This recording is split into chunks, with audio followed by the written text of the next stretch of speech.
Well, hey, crafty family, how are you doing tonight? I am Eve with the baby's booty, and to let you know, gate, off gate, my cutting machine is cutting, so you're going to hear some background noise. I want to apologize for that, but in order to get this project done tonight, I need that thing to be cutting.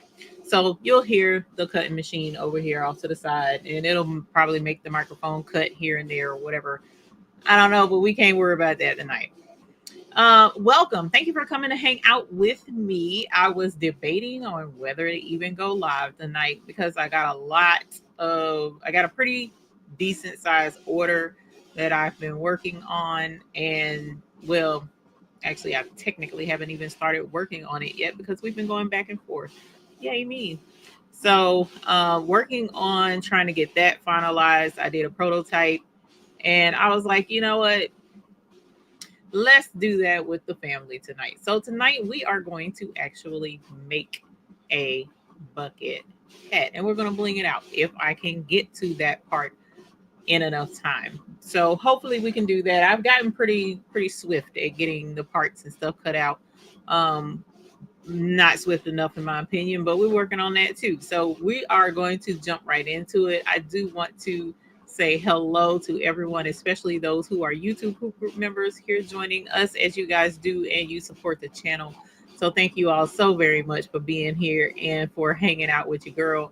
I am war slap out. I am tired tonight. So, but I've been kind of working on this project since Friday off and on because I've also been trying to put my house back together from having some extensive work done on the plumbing Friday. So it's like, bruh, what gives? Okay, so tonight what we're going to do is work on this particular project, which I think you guys will like it pretty good, and then see if we can get this done. So super quick. Hey, Miss Joyce, thank you for coming to join us and for being a YouTube Hoop Group member. And please be careful driving. Kelly Wyatt, welcome. So Crafty, thank you for being a YouTube Hoop Group member. You welcome. Thank you for being here and for being a YouTube Hoop Group member. We also have 4G Town in here being a YouTube Hoop Group member. Thank you. Miss Making with Marilyn also is a channel supporter. Thank you for being a YouTube Hoop Group member and for being here. Martha Jordan, welcome. Precious Pieces, welcome. And thank you for being a YouTube Hoop Group member. I appreciate you so very much. Kristen Cincy, hey, Kristen, welcome. It's the Sewing Project tonight, homie. So hopefully you'll like that. Taisha Gardner, welcome. Donzel, welcome. Thank you for being here. Mylene Smith, Jennifer Ritchie, Miss Parker, thank you all for being here. Spilling the Diversity, thank you very much for being here and for being a YouTube Hoop Group member. Miss JB, welcome and thank you very much for being a YouTube Hoop Group member as well and for being here. Nikki A, hey AJ, welcome. Thank you for being here with us. Blue Emerald Creations, Miss Sandra, welcome. Thank you for being here and for being a YouTube Hoop Group member. We also have Renee Meyer, Elvina Wood. Is both of you are YouTube Hoop Group members. Thank you so very much and for being here. Miss 143, thank you as well for being here and for being a YouTube Hoop Group member. We also have let's see, Dempsey Boo. Hey Demps, welcome and thank you as well for being a YouTube Hoop Group member, I believe, and moderator over here. We appreciate your due diligence. Marlene Kelsey, Monique Johnson, thank you both for being YouTube Hoop Group members and supporters of our channel. We appreciate it. And I am actually going to scroll. So Laura E. Jesse Gibson, Bedazzling Designs, Denise Tanksley. Thank y'all so very much. Cheryl Green, Rosalind Lewis. Hey, Rosalind. We got Tamara Irvin. Hey, Tamara. So we've got quite a crowd in here tonight. Thank y'all for being here. Hopefully you guys will like this project. Hey, Tracy Murray. Hey, Nene. Sharon Woods, welcome. I'm glad you could join in as well. Joseph Lovercheck, love having you here. Welcome. So you guys, I just been in. I'm scrolling down. I apologize. Hey, Mr. X. I'm scrolling. I apologize for scrolling past and not saying personally hi to a lot more people. We also have Up Design Customs, who has a membership chat. Thank you so very much for being a member for 23 months. Hi, y'all funny. Yes, I'm gonna have to move my bell over yonder. Well, actually, I have a bell over there.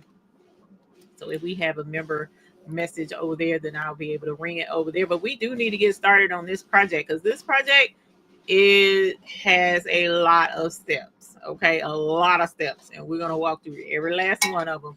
Now, Brian Brown, thank you so much for being a member for 24 months. Hi, y'all, honey. Yes. Hey, Miss Linda Gray. Welcome. Hey, Betty. Hey, Terry Hunt. Let's see what we got here. Okay, Marshall. Hey, hi, Sheila Cushionberry. Welcome, my dear. Welcome. And Greg Barker's in the house, too. So, tonight, you guys, I made a design to go with this hat. And what I'm going to do is the back panel of the hat. I'm cutting out I kind of wanted to do a scatter, but I didn't do a scatter. I'm just doing just a fill on the back part. And on the front, we've got just simple word to go on the front, and we'll get to that here in a moment. But let's go ahead and start constructing this thing, y'all, because it's going to take time. Okay, so I'm gonna switch over to the other camera over on the table, and then we'll get started. I am going to use this leopard print fabric that I got. And what I'm also probably going, well, let me not say that because I don't know that I'm gonna even get to do that in time. So what I've done thus far is I've just done some quick pressing. And if you have any questions, let me know. So for right now, it's just a basic bucket hat. I found a pattern that I absolutely love. I'll tell you a little bit about the project that I'm actually working on, because the project that I'm doing with this hat, someone, there's a basketball tournament coming up or something along those lines, and they wanted hats done. They wanted custom hats, right? And so they reached out, and well, actually, they reached out to a friend of mine who owns a print shop. And in that print shop, um, he does screen printing, but that's about it. He knows about everything else that I do, for the most part. And so when this person reached out and was like, "Hey, can you get these bucket hats for me?" And he was like, "I think I know somebody that can." And he reached out to me, right? And so when I saw the hat, I was like, okay, does she already have these hats? Because the image on the front of the hat um will need to be sublimated, and the rest of the hat, um I've never seen that fabric before. So does she like already have these hats or what? And he was like, no, she doesn't already have the hats. um so it's like, bruh, this hat is gonna have to be constructed. Like, I can't just, it's got to be sublimated, but it's got to be constructed because, I don't have that fabric, and that fabric is going to have to be made because it's a special design that she had on the thing. And so I was like, okay, bet.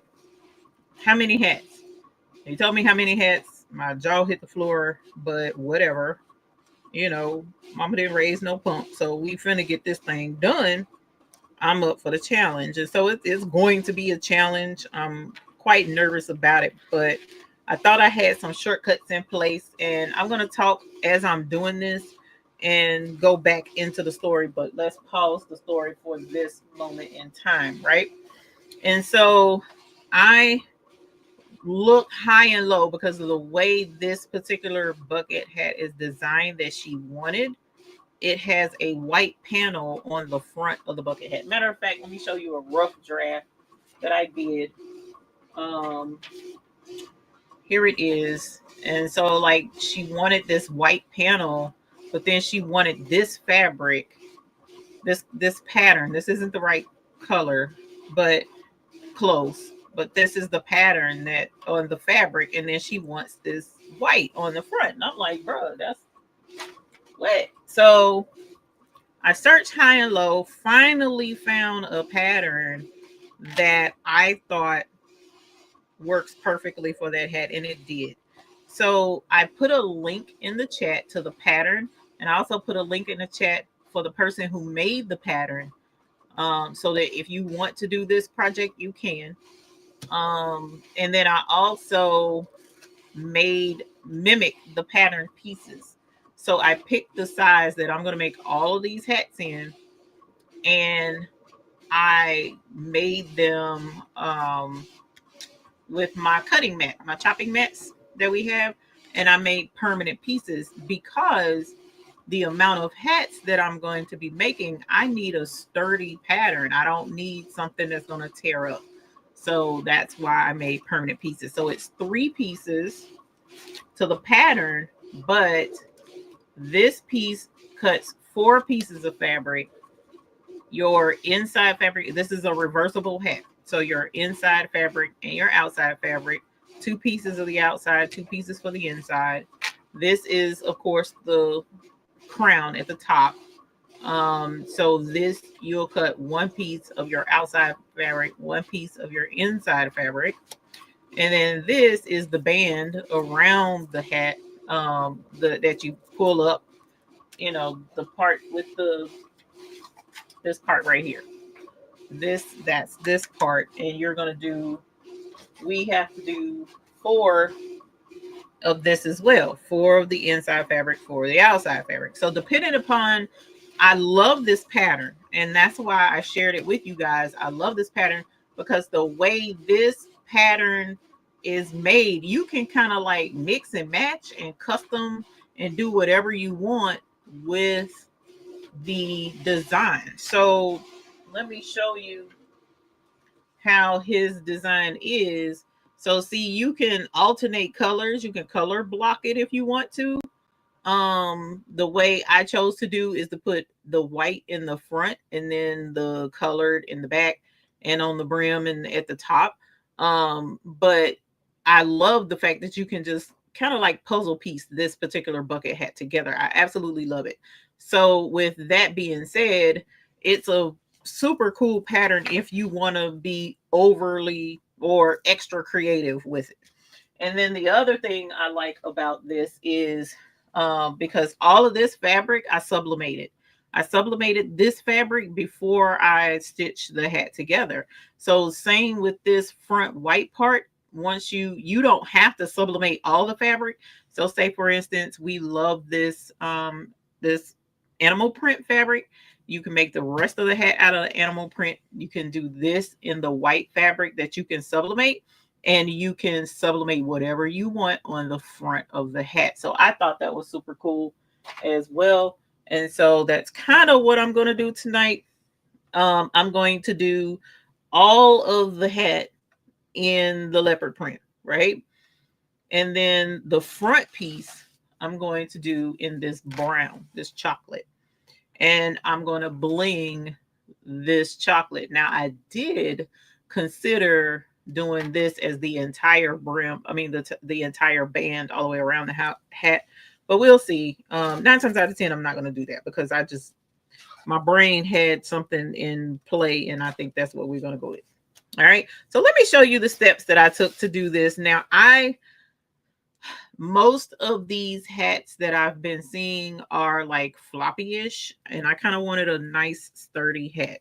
So what I'm going to do is I'm going to normally what I would choose to do, especially putting rhinestones on it, is I would put interfacing in here. And I just might do that tonight. We'll see how it goes.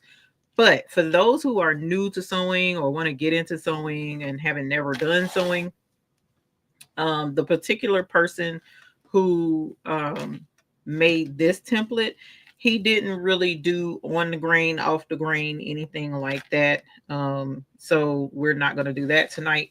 He did use a canvas fabric, whereas I'm using like this basic cotton fabric. So it may cause some problems, who knows? But for right now, we can roll with it. And I'm going to show you a cheat that I like to do. One of the cheats that I like to do is I like to draw out what I'm doing, and I'm going to use, this is going to be a little hard, so I'm going to use this Sharpie.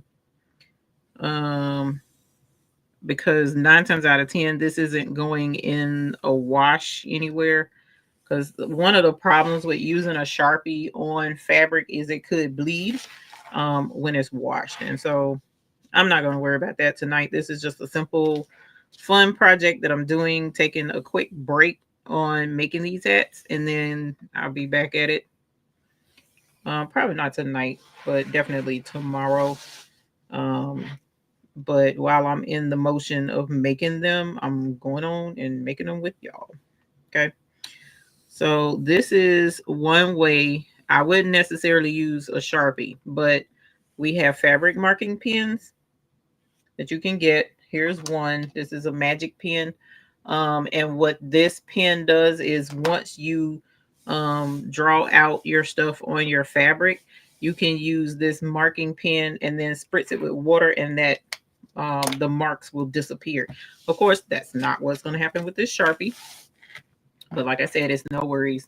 I'm doing this for myself. But yes, Kristen, if you find a sewing pattern that you absolutely love and that intend to make over and over and over again, I would definitely make them permanent pattern pieces if you can with the chopping mats. And the chopping mats that we sell are pretty big, so that'll give you decent enough room to go ahead and make certain pattern pieces. Now, I had a pattern piece with another, so I tried a different bucket hat pattern. I tried a different one, and I ended up not liking it at all. But with that pattern piece, I had to tape two different chopping mats together because it was too big for the chopping mat. So depending upon what project you're working on and the pattern pieces, it might be too much for the chopping mat, might be too big. So you may have to innovate a little bit. Um, but another option, I want to go back into the story of me doing these hats. When I accepted the job, pending certain approvals, because there's certain things that she's gonna have to approve before I fully commit to this job. But part of what I was going to do was use my laser cutter to cut out these pattern pieces, because you see right now I'm cutting them all out by hand, and a heifer got fibromyalgia, and the fibromyalgia in my hands won't let me, fibromyalgia and arthritis. But the arthritis so far over the last couple of weeks has been, I haven't had too many flare-ups with that, so thank goodness for that. But the fibromyalgia, using these scissors is it is challenging. So I was going to use the laser cutter to cut them. Y'all,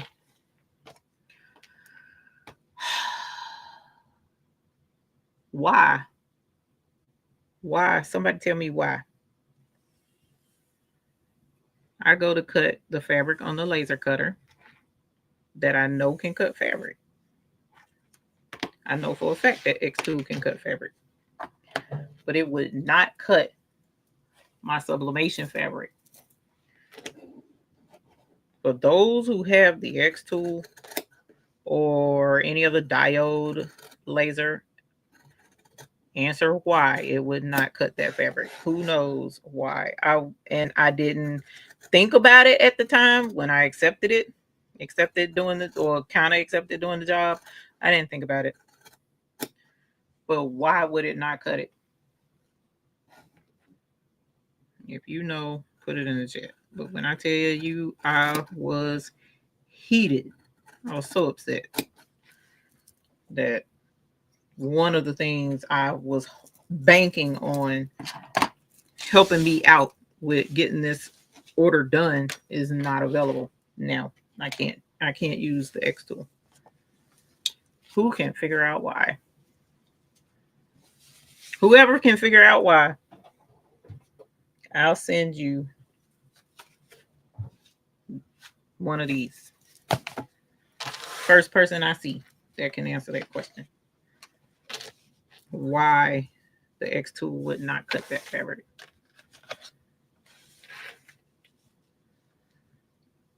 And you know what's funny? Did the sublimation do something to it? No, it didn't. I couldn't sublimate it first. Carrie's Crafts. Put your hit that winner link in the description and fill it out with your information. But no, Kristen, I hadn't even sublimated it yet.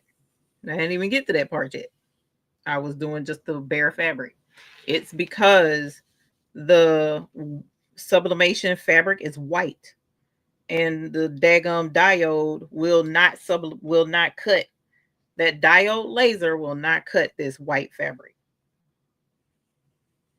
The diode laser would not cut that white fabric. When I tell y'all, oh my gosh, I was so upset. I was like, OMG. So 9 times out of 10, what I'll do, depending upon the supervisor, right? Yeah, that would have been a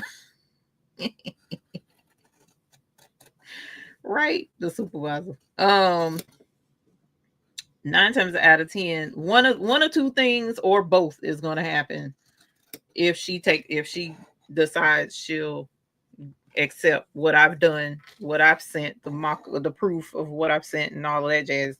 If she accepts it, then I'll either turn to, because my mom already called and she was like, I'll help you, whatever you need done, just let me know. I'll see if she'll help me cut out some pattern pieces, because she offered, my daughter-in-law already offered, was willing to help when I told her about it. So she'll be helping as well, hopefully. And then the other option that I really want to do, since the diode would not cut it, is to get a CO2,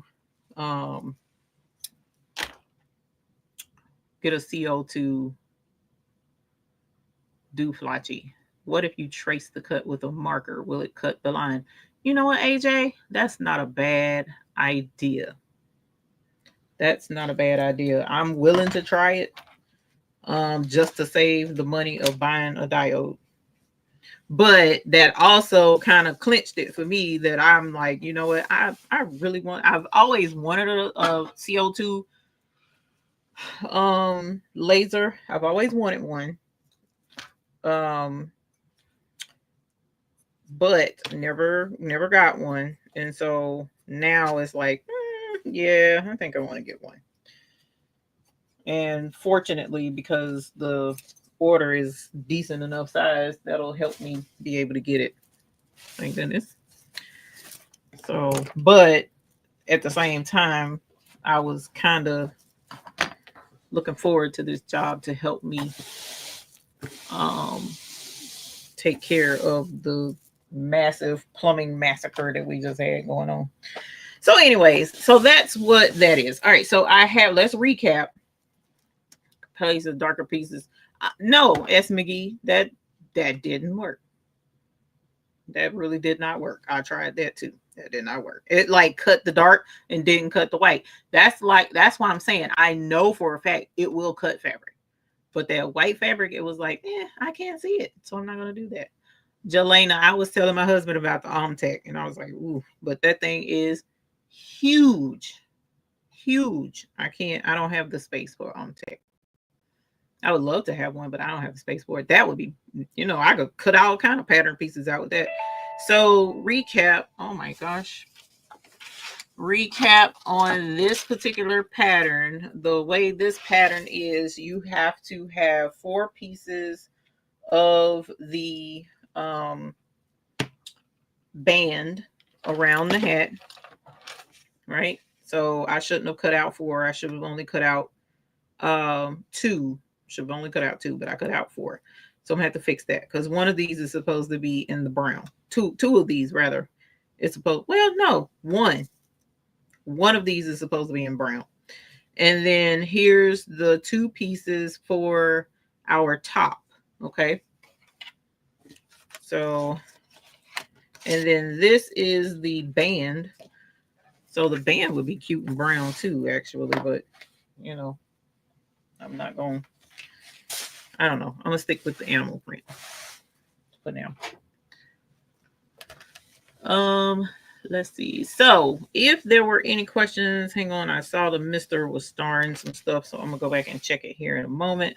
While after I iron this, because I got to get out my creases so that, because these pieces, the way his pattern is, it's cut on the fold.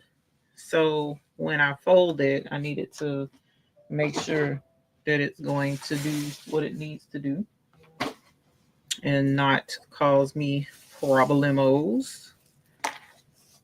Okay. Let's see. All right. So place on the fold. We're going to start over here. And this, like I said, is the brim of the hat. Can you sublimate first, then use laser? Jesse, if I would have been able to, but the problem is the design is blue. The fabric will wind up being blue. And I know the diode,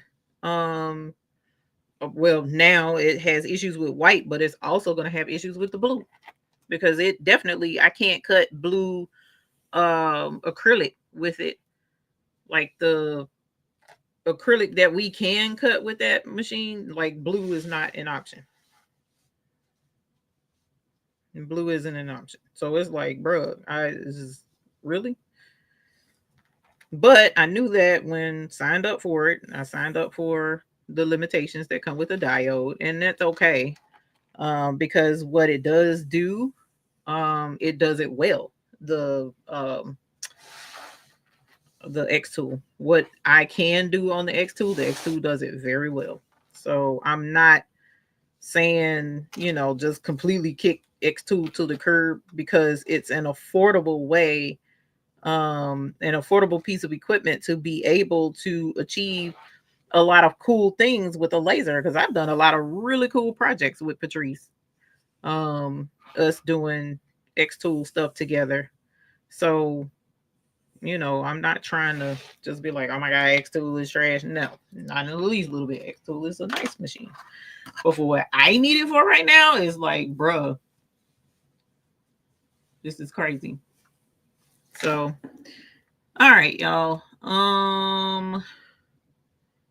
So I am going to cut this out, and then we'll grab the brown, and I'm going to do that front piece in the brown, because I forgot to do that with that one piece. And then we'll get started. Now, what I would really, really, really, really like to do is put interfacing in this bucket hat, because the one that I did do over there does not have interfacing in it, and it's super floppy. Not a fan of that, but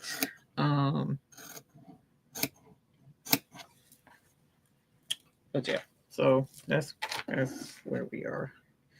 And then the other part of using the laser to cut out the fabric pieces, as I was explaining to my husband, that way I don't have to worry about errors, human errors in cutting out, because like sometimes I cut on the Sharpie line, sometimes I cut beside the Sharpie line, sometimes you get a hiccup and you cut it wrong, and now you got a piece of, I want, because the order is a sizable order, I want everything to be just so. And in order to do that, I think, and that'll save me a lot of time doing cutting, because it'll cut for me. No, at least that was the thought process. But when I was cutting that thing out with that X tool, and it was like taking 12,000 years to try to cut. And then when I would turn the laser all the slap way up, and it was like, we're just going to put a little line, little diddy dot right here. And I'm like, bro, what in the world are you doing to me? Y'all, when I tell you, last night was rough. Trying to work with that darn X2. Was it last night or Friday night? Whatever night it was. I was in here struggling, ready to throw everything I own out the studio. Everything. Because the cutting machine wasn't cutting right. Oh, and that's the other thing. I tried to cut with the um Romeo. I tried to cut with my Silhouette, and I did not try with the Cricut because the Cricut was back yonder in the other room and it's unplugged, and I would have had to bring it in here, plug it up, figure out where to put it, blah blah blah blah blah. So I didn't try with the Cricut, but I did with Romeo, and neither one was cutting like I needed it to. It was tragic, y'all. It was just really, really tragic in here last night. So, at any rate, here are our pieces. So this is for the outer brim. There's that one. There's two. Here's three. And there's four. All right. And then here are the two pieces for the top of the hat. Yeah, for cutting applique. I couldn't get in. I guess Miss Barb, because now if I this okay, this was my dilemma on using the cutting machine, because we've used the cutters before. That's not anything new. We've used the cutters before to cut fabric. The dilemma that I was having with using the cutter is the fabric would cut better if it was stiff. So as the fabric was trying to cut, the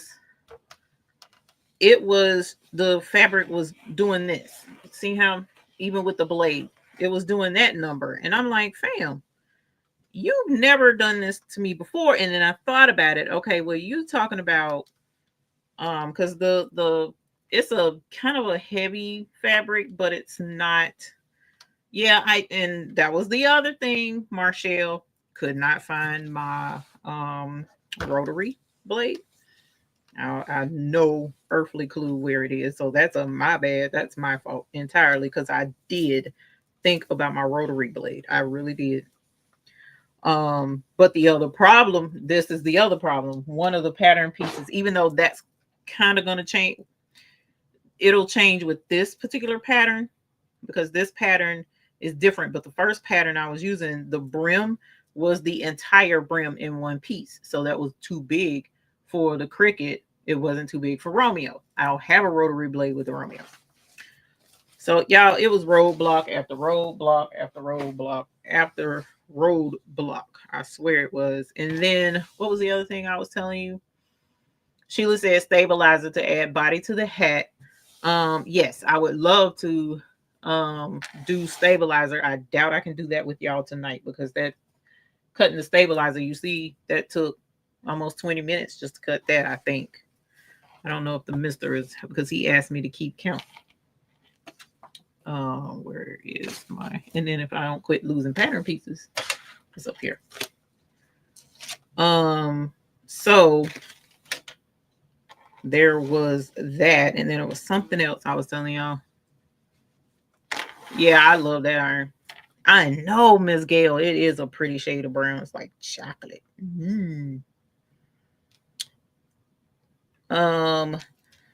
So it was a lot trying to figure it out. And that's where I was at. So using the cutting machine, Miss Barb and whomever else, because we've cut fabric with the cutting machine before, but in order to help it stiffen the fabric, right? So I was like, okay, well, I could use Terrio Magic and stiffen the fabric, and that will help it cut, because the Terrio Magic is kind of like a heavy duty spray starch basically, and it'll make the fabric super stiff like paper and let the cutting machine cut it. And then I was like, yeah, but if I do that, that'll stiffen the fabric for the hat, and then the hat won't mold like I need it to the design of the y'all. I was just like, I was over it. I was over it last night. And it got to the point where I was like, you know what? I'm going to bed. And that's pretty much what I did. I just went to bed because all of the methods that were supposed to be methoding were not methoding with the methods. Okay. They just weren't. And you talking about somebody was beyond annoyed. That would have been me. That would have been me. And it was me. So here's the interfacing. I went to, what's the name of these people? Hobby Lobby. And purchased every bit of interfacing that they had of this type. So that I could, what is this? Oh, that's what that was. Every bit of interfacing that they had of this type. And yeah. So trying to get this done and get the order started because whoops, nope, that ain't gonna work. Because the deadline that I have is not a friendly deadline. So I need to make sure that I'm hustling. So this month is going to be a really tight month for me with a lot of things because I still have to live life. I still have doctor's appointments. I have 2 appointments this week alone. And so this month I'm going to be like sleeping and going to be in the bed like, oh, bucket hat, type situation. So don't be surprised if you send an email and you're like, hey, Eve, I wanted to ask about such and such, such. And I'm like, bucket hat is the answer. You'll know that I've officially reached bucket hat Jenna at that point. So just a FYI, friendly FYI out there. Speaking of which, the buy-in, today is Sunday the 2nd. So today is the last day for this round of buy-in. Today is the last day for this round of buy-in. So if you have not placed an order and wish to do so in this round of buy-in, then you're about to run out of time because that is definitely going to be turned in probably tomorrow. So it should be turned in tomorrow. I should be good to turn it in tomorrow. So definitely if you want to get in on that, it's there. Also, still making headway on, well, we already got everything in place for Bling Fest, so that's not an issue.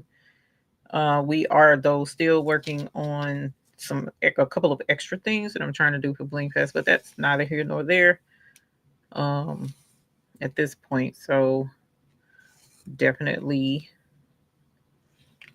holler at me for Bling Fest if you're trying to go. Wait a minute. I just did 2. Yeah, so I don't need any more of that. And I'm excited. I said I was not going to interface this thing, but I guess I might as well do it right, huh? No point in doing it wrong. So. Hey, SJ Braggs, how are you? Welcome. Tell the Mr. I said hi. Tell the Mr. we said hi, because I'm sure the Mr. would be in agreement to say that he said hi to your Mr. They were super nice to us in Dallas. I will be back in Dallas July, I want to say it's the 16th and 17th. As soon as the tickets go on sale, I'll let you guys know.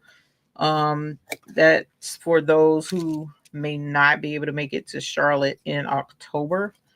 A Bling Fling, much smaller event. Not as fancy, not as much, you know, extra our version of fun.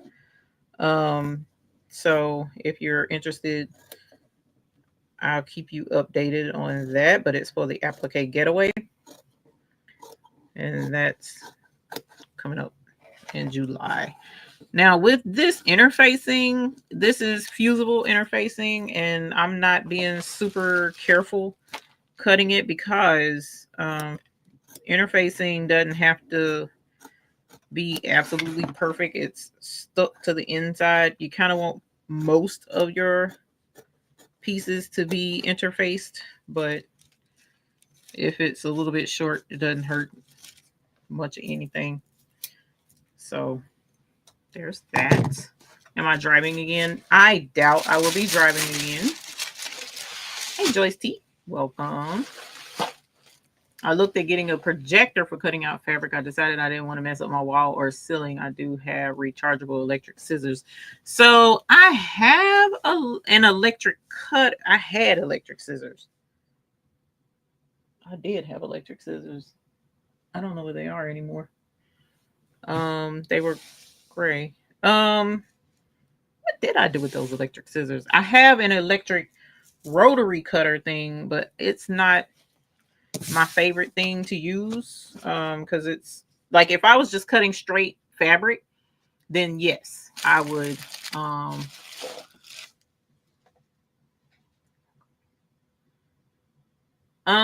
Miss Joyce, I doubt there will be a code. But 9 times out of 10, what they'll do is give me a link.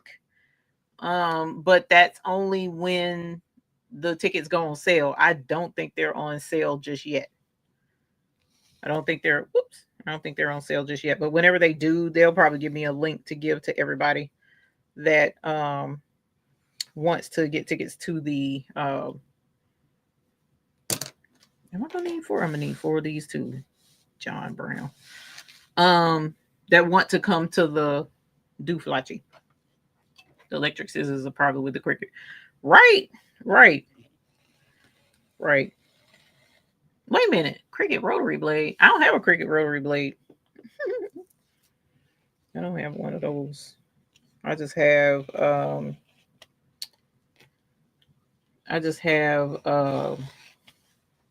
I know where the rotary blade thing is. I brought it in here and showed it to y'all.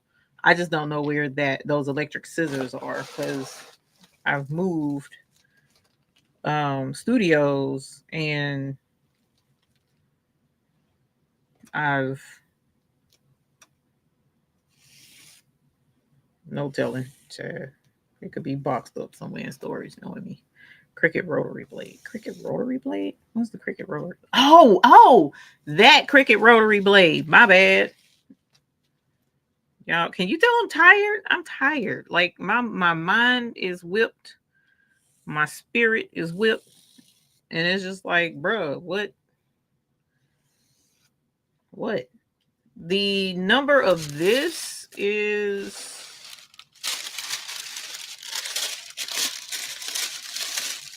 Direcciones de uso. No español. Style number 950F.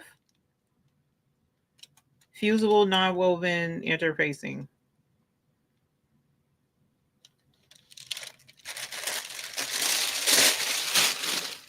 And you just got started. Yeah, I just got started because it was crazy, Jesse. Everything that I was trying to accomplish, equipment wise, everything that I was trying to use was just like fighting me. Everything, I swear it was. From the cutters to the flipping X tool. I was like, why is X tool not working? That makes no sense to me. And then it hit me when I cut the other fabric, and I'm like, see, it wasn't a good time. It really was. But it's no worries. We got the prototype done like I wanted to, so that was done.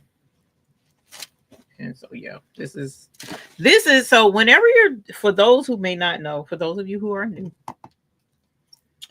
into the world of sewing and you've not done sewing before, this is the part that whooped me when I was trying to sew clothing years and years and years and years ago. So when you are doing clothing, most instances you'll have to have interfacing and stuff like that. This takes time, y'all. Like, and that's why I, charged the way that I did for this particular order, because I'm like, fam, the prep work by itself is a whole fool. You talking about cutting out each one of these pieces and putting it together. Now, granted, it's not a major project like a ball gown or a prom dress or a wedding gown or anything. It's not that, but it still requires work. It still requires time away from my family, and it still requires labor. This is labor. Like, the labor that I'm doing right here with y'all is free. This is free labor.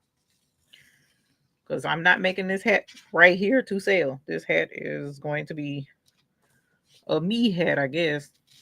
Well, I cut that too short, but it'll be right. This is just for us to have fun tonight and do something different tonight. So if you're new to sewing, this is the part that takes the time, and this is the part that is not for the weak. And I could have skipped the interfacing step, but what I've learned is when you skip steps, it you usually wind up not happy with the results, because those steps are there for a reason. Now, the person who did this particular pattern, he did not do the interfacing as part of his tutorial. And there's some other parts to his tutorial that he did that I did not do for the prototype, because I'm like, if I'm gonna go through, I'm not gonna, that was too much at the time, so I didn't do a couple of his steps. So here we go. All right, so here is interfacing. So here's the interfacing for the hat top. So what we need to do is apply this. Now, of course, the easiest way to apply this would be with the heat press. The problem with applying this with the heat press is that the heat press can get too hot. So this interfacing stuff is very delicate. Like, the glue on this stuff is low heat. Like, I'm doing this on with my iron on high, and technically I shouldn't, but that's only because I'm kind of like rushing it. But you should not be using, like, you'd have to put the heat press on a low temp to get this done. Okay. So, and I'm also going to, because my thing is done, I'm going to bling the brim before I stitch it completely together. So we will be seeing some bling here in a moment. Do you ever heat press the interface? Yes.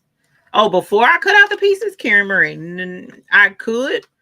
The only reason why I haven't, it's a dimps reason, because in my mind, I don't want to waste the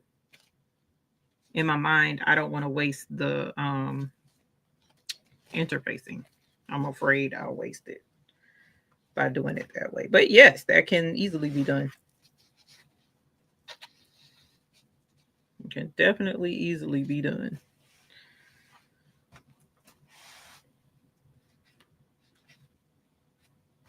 But I haven't. No. Saves time. Okay. I'll definitely try it once she decides that what I've presented is accurate enough for her and able to go. And I'm actually, with her particular order, I'm torn as to whether even to use interfacing. So I personally feel like it's the cleanest option. but I don't know. I gotta consult with my emotions and my spirit on that. But I think it's the moral thing to do, I guess is the word that I'm trying to go for. So, because I know that would make the best presentation of a hat, whether the person knows it or not. So that's why I'm thinking about going on and doing it.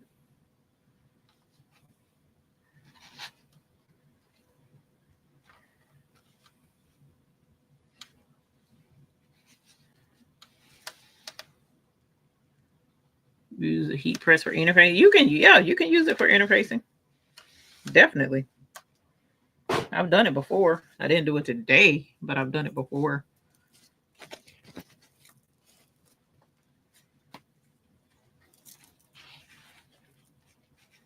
Definitely have done it before.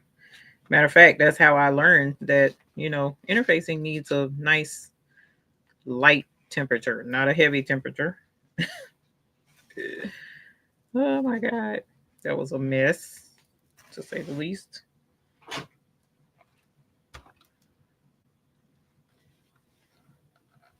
Huge markup on fabric. Well, fortunately for me, the fabric that I have that I'm sublimating, I already had it. I bought it years ago. As a matter of fact, I'm kind of concerned because this fabric, as of this exact moment in time, I can't get any more of it. The company stopped selling it. Where the fabric warehouse where I get it from. And the last time I was, not the last time I was there, but one of the more recent times I was there, I asked them, I'm like, can we please get this fabric again? Because, it's an excellent fabric for sublimation, and I think it'll, go over pretty well because the polyester that they have now in there is like wimpy polyester. It's not like I wouldn't use that polyester to do these bucket hats because it's wimpy. Um, and he was like, well, I can get it, but if I get it, it would have to be worth it, so to speak. So, in other words, I have to get bolts and bolts and bolts of it. I personally am not trying to get bolts and bolts and bolts of this fabric.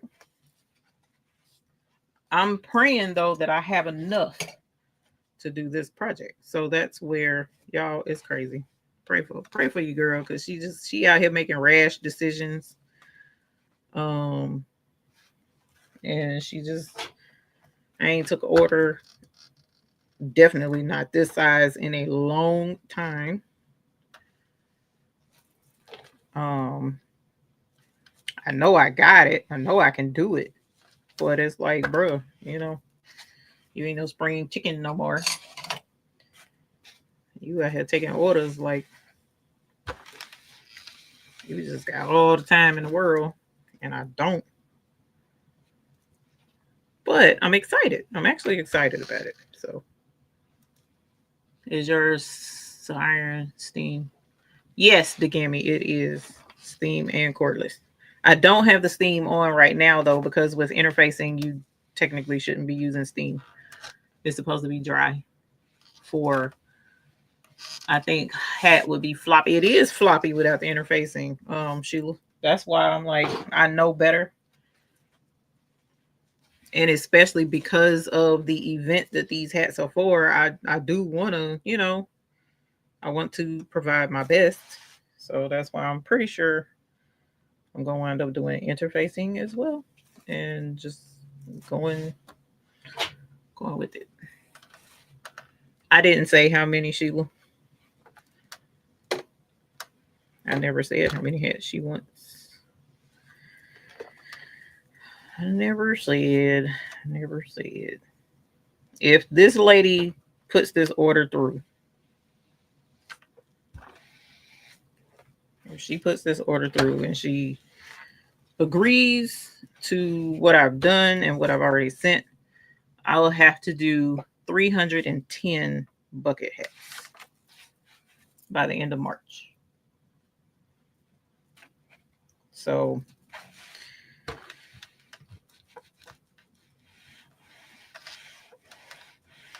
how long does it take you to make one? That's what my husband was asking. And this is what I'm doing right now really is no indication of it because I'm not even sublimating the fabric right now. I'm not even sublimating. This fabric is already done.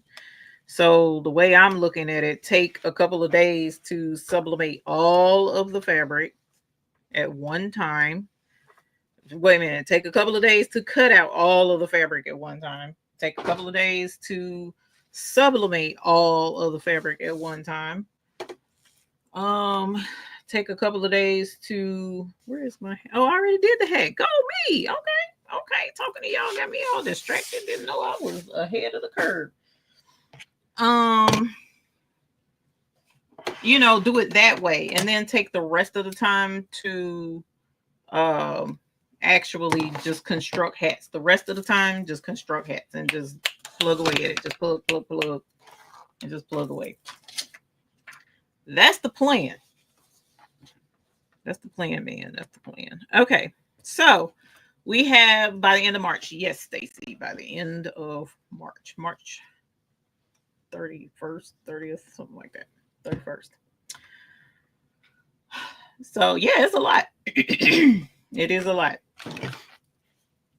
So I've done crazier things before. So I'm not super worried about getting them done, but I just know the rest of my life is going to be on hold until I get them done. That's the problem. But I have help. I do have help. I have my daughter-in-law willing to help, my mom willing to help.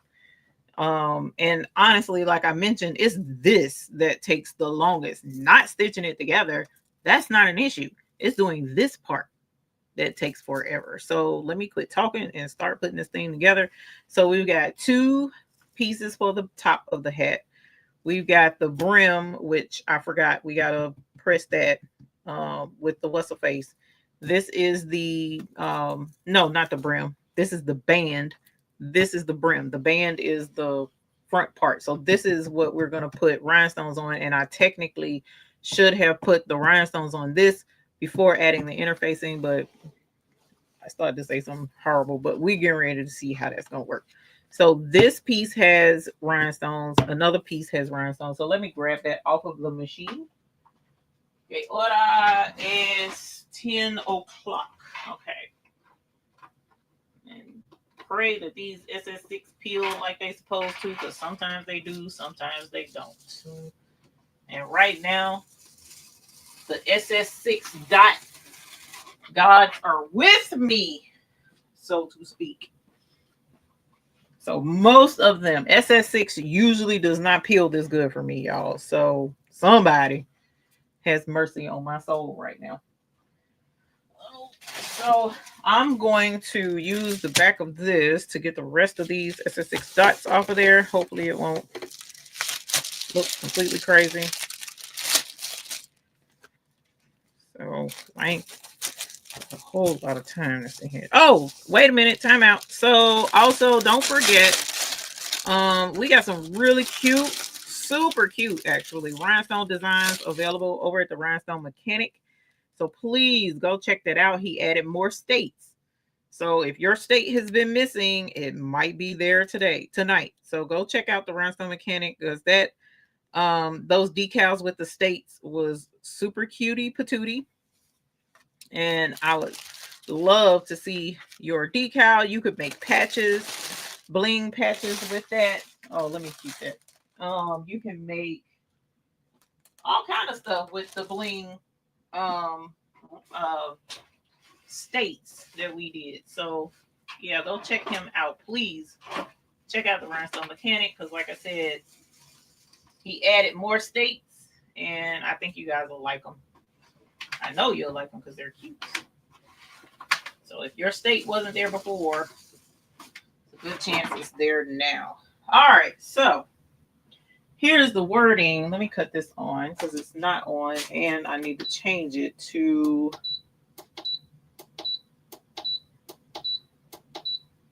let's do this. Let's do this. And put the right temperature on. All right, the time is fine. Everything else is good. Okay, so heat press wasn't on. So let me get this together. And this is SS6. This is SS6. Did that work? Oh, I only had one dot, so it didn't matter. Come on, get out of there. You ain't want to get out of there? Too bad. You got to go. All right, so this is going to be an SS6 design on this bucket hat because we're looking at limited space. And I wanted maximum bling. So I decided to go with SS6. And because I'm using letters, I wanted to have perfect. I wanted to have more stones in a smaller area. So this is what is going on the bucket hat. It says bucket. And then on the back is going to be just a fill. Okay. So we're going to buck the trends that are going on. We are going to make us a bling bucket hat because who has a bling bucket hat? I'm sure somebody does, but they're not our bling bucket hat. That's not our custom made bling bucket hat. Did this thing do what I think I just did? Yes, I did do this. I'm making a mess. That's what I'm doing. All right. Get out of here. Okay. So this is technically too long, I think. No, it's not. Hold on. Let me see.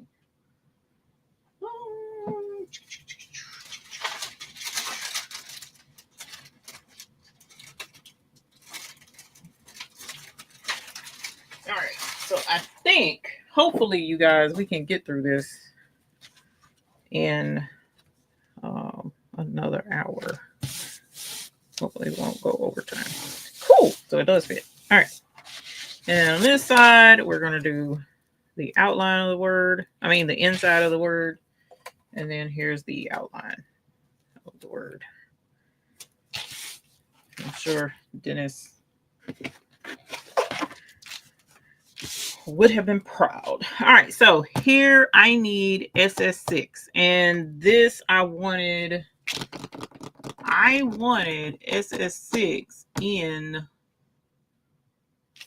what do I have up here? Because I don't want to go anywhere. I don't want to go anywhere. Ooh, I wonder if that would show. That might not show up well if I did. Is this Black Diamond 80? I think this, I mean, not 80. No, that's Violet Volcano. That's not gonna work. I wanted it to blend. Oh, welcome back, Renee. I wanted to blend with the, you know what, probably, you know what, I know what I'm going to do, y'all. I know what I'm going to do. Okay, so for the front, for the word bucket, I'm going to go with the icy crystal. But on the back, this part, I'm going to do crushed ice, AB. That's what I'm going to do. Because I want, and I was going to do two-tone, but I don't know. Should I do two-tone? I don't want to take too much time with this because I want to get it done. Whoops, where's my got some static going on. Okay, let's get the static over here because stones was going all over the place, and that's not helpful. So if you ever go to brush and the stones is like jumping and, you know, just going all over, then get you a static dryer sheet and rub your brush over that.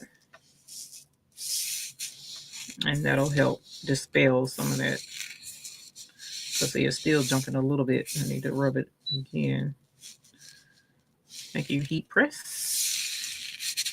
See how they popping and going on? That's not ideal.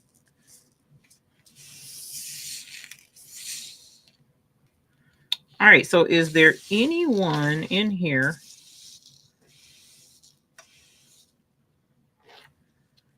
that would be interested in making their own bling hat? I'm sorry, not bling hat, bucket hat. Is there anyone interested? And I'm saying from scratch. Like, now I know there's quite a few who don't sew, but even if you sew, you might not want to do no bucket hat. Would you be interested in doing your own bucket hat at some point? What size patch? It depends on the size of the bucket hat, because as I've seen, there's a lot of there's a lot of sizes for bucket hats, man. Like kids and large and small. I don't wear hats, but we find a way going.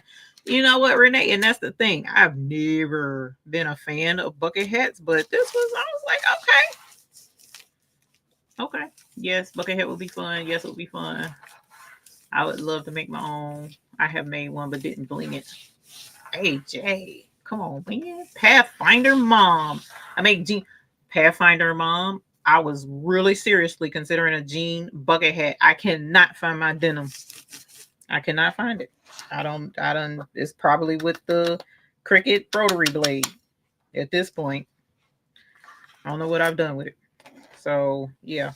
I looked in my drawer right here the other night and I scrounged up the little bit of denim that I did have, but I don't know where the rest of my denim is. And it's probably in storage, but my denim is somewhere. And I was a little sad, but whatever. Whatevs at this point. All right, y'all. So two-tone. Do I have any other SS6? Oh, I found. I don't know if this is gonna work though, but we're gonna try it. And let's see, what are you? Are you SS6? I don't know that you're the right SS6. If you hear crash, boom, bang, don't pay no attention. I'm good. Ugh. Hey, yo, this is the right stuff. The right stuff, baby. I wonder if this will work. That's amethyst. I don't know. Amethyst is kind of dark. I wish I had a lighter. I got silver crystal, but what is back here? You know what? I know what I'm going to do. This is, where is it? I got Jonquil AB. I'm going to use that. Use Jonquil AB. Stop looking. I'm going to use Jonquil AB. I think that'll work.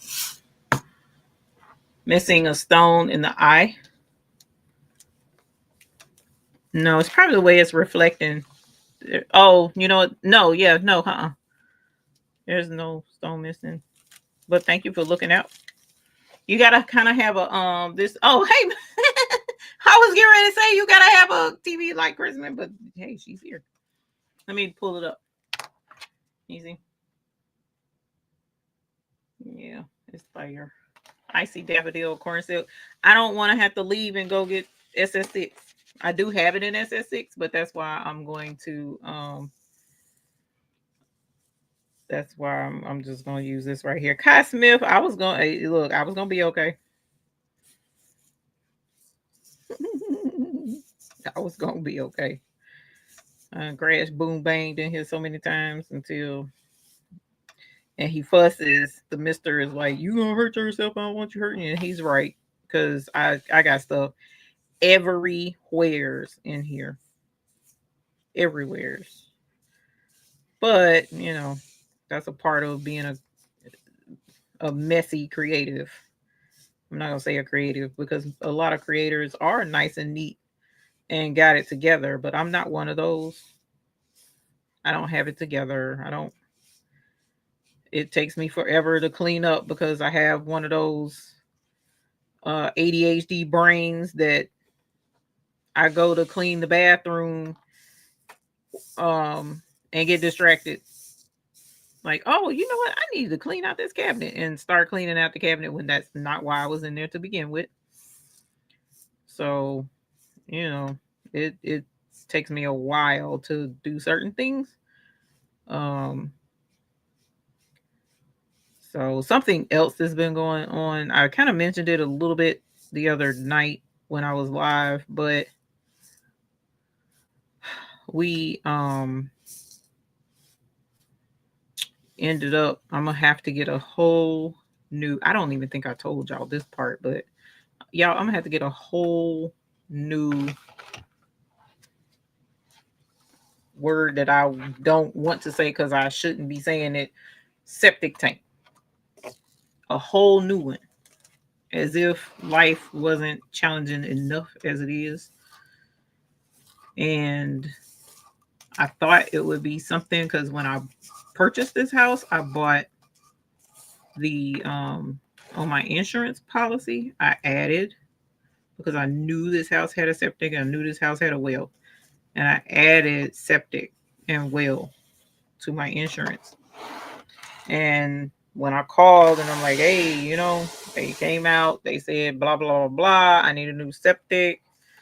Long story short, are y'all gonna help a heifer out because I do have it on my policy? Yeah, you got it on your policy, but that's wear and tear. What? Are you kidding me right now? So I could have saved that money and not put it on my insurance and not paid for something that you're not trying to even cover. So that's just part of it. Then we had plumbing issues that turned out to be ridiculously crazy plumbing issues that, you know, I'm gonna put a stone right there, that ended up with them gutting the plumbing in my house, y'all. So when I tell you stuff is everywhere right now, stuff is all over that I didn't know could be all over at this point. So that's going on along with me grabbing this order. So did you get it cleaned out? Are you talking about the plumbing? The septic, yes, they did clean out the septic, but in cleaning it out, they're like, oh, your septic is like a zillion years old. This was built by Jesus' disciples. And so, matter of fact, Apostle Paul signed it and it's fallen in because of how old it is. So I fully expected them, or had hoped that they would cover it. Oh no, y'all put the thing on and it's got a little wrinkle. Hopefully it'll straighten out on the heat press. All right, I'm gonna press this briefly first because of the ooh, that did smooth it out. Thank you. Something worked out right. So yeah, it's just they cleaned it out, but they were like, yeah, no, you're gonna have to get it replaced. And I'm like, you know what? At this point, like I told the lady, whatever. Oh, you know what? Well, we're gonna make it work. I don't even care at this point. So this is curved. So hopefully when we go to press it and get it on the, sew it rather, and get it on the hat, hopefully it'll present properly because this is curved. The hat itself is curved. And the thing is not, yeah. That interfacing was like, no. All right, so let's put this on there and then we'll do the other piece. Oh yeah, buddy, that looks good. I'm glad I did get the jonquil.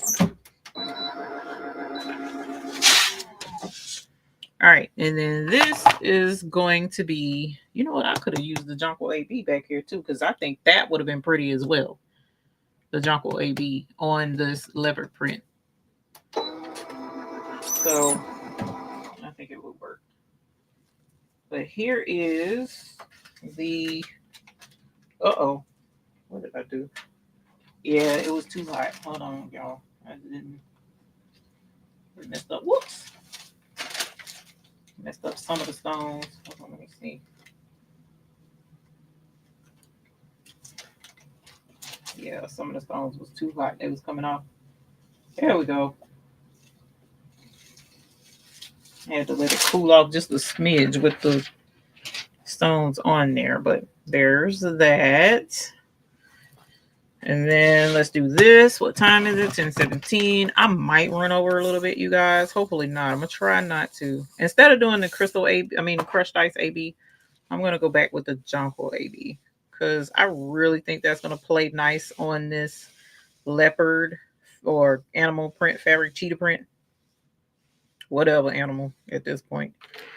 I think it'll do really well. So I'm going to stick with it. Now, keep in mind the crushed ice AB, for those who may not be aware, crushed ice AB and crushed ice is a completely clear rhinestone. So no matter what fabric you put it on, it's going to work with it. It's going to look good. So if you've never used it, you know what? I probably should have used it anyway because it's so pretty. It's very pretty. It's a very pretty stone. And it lets the fabric do its thing without interfering. But I made a executive decision that probably wasn't the best one, and so I'm not going to use it. I'm using this jonquil. And who got time to turn this over and knock all this out of here is not me. So we're going to roll with it. But the ABs are super pretty. AB meaning Aurora Borealis, because there's a coating. So this is jonquil AB, but there's a jonquil stone that doesn't have this coating, this reflective coating.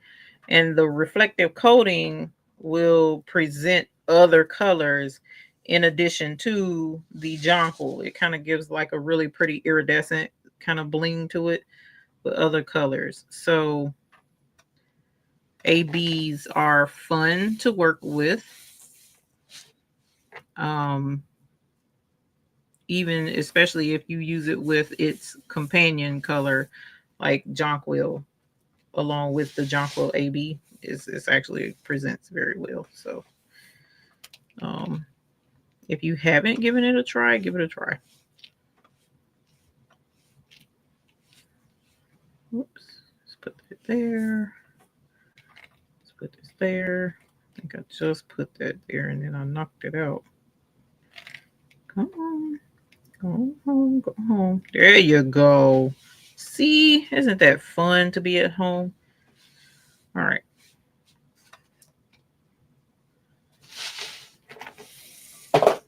Whoops. What is that? Why did it fall? Oh, I know why that fell. All right. So now if you do SS6, and this I can put it up, but y'all know my squirrel brain. I say I'll put it up and then forget. And I know y'all sick and tired of that, but woo, the forgetfulness is real. Told y'all, nursing home. Y'all think I'm playing? Just bring me bling in the nursing home. I'll be good. Just bring me bling and popcorn.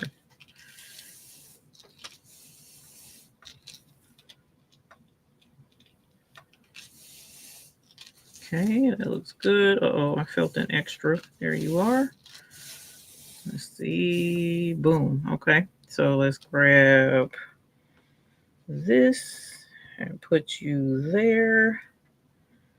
And let's put you there. And I think that's everybody. Yay. Okay.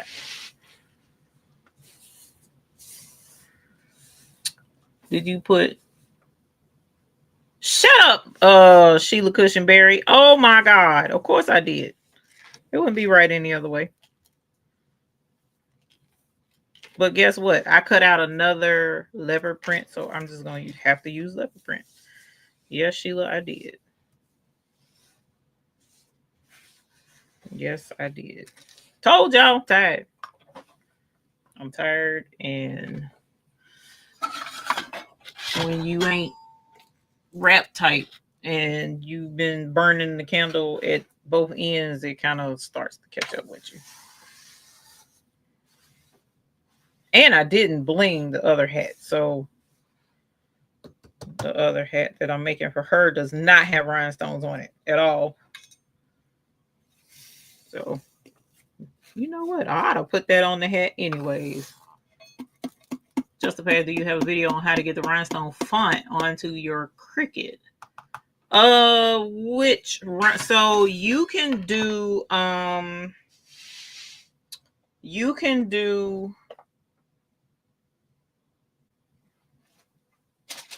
sorry, I'm trying to think of where my tape is. You can do like Rhinestone Mechanic has, I just had that tape earlier. Rhinestone Mechanic has rhinestone fonts that you can typeable. Wait a minute, let me make sure I'm telling you right. Yes, he has typeable rhinestone fonts.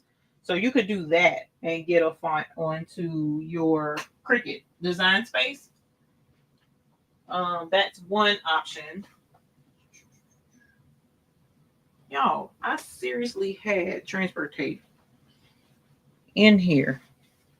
I'm about to have a whole fit right now. Let's see. We're gonna do this. Is this big enough? Boom. Got it out the trash. Because I didn't like this particular transfer tape, so I was gonna throw it away. But guess what? We finished to use it tonight. It's not as thick as mine, but what else at this point?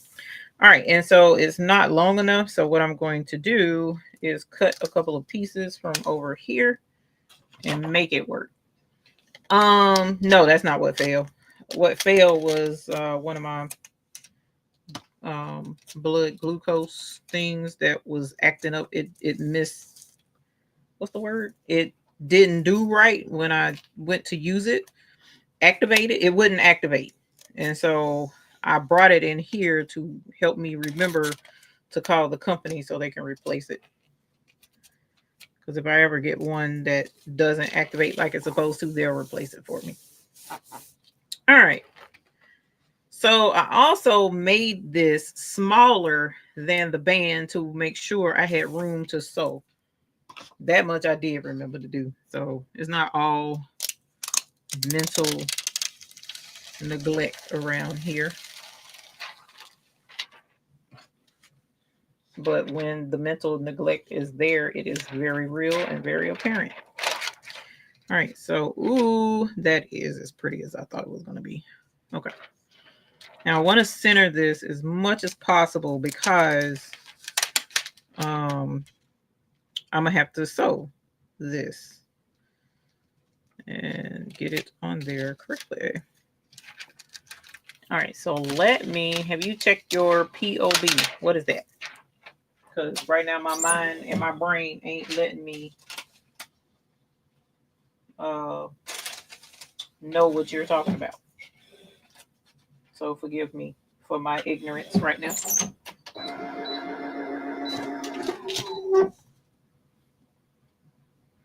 Yeah, Sheila, I mean, that was, God, no, she didn't say bucket like that. Trim it and make it a sew-on patch. Oh, yeah, I could.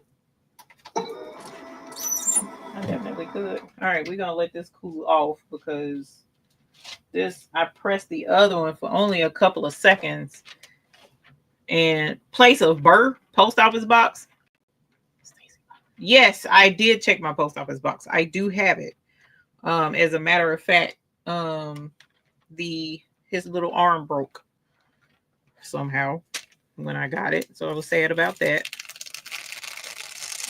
And I didn't want to like show it like that. So that's why I haven't shown it. But yes, I do have it. And I do love it. I do love it. So there are a couple of stones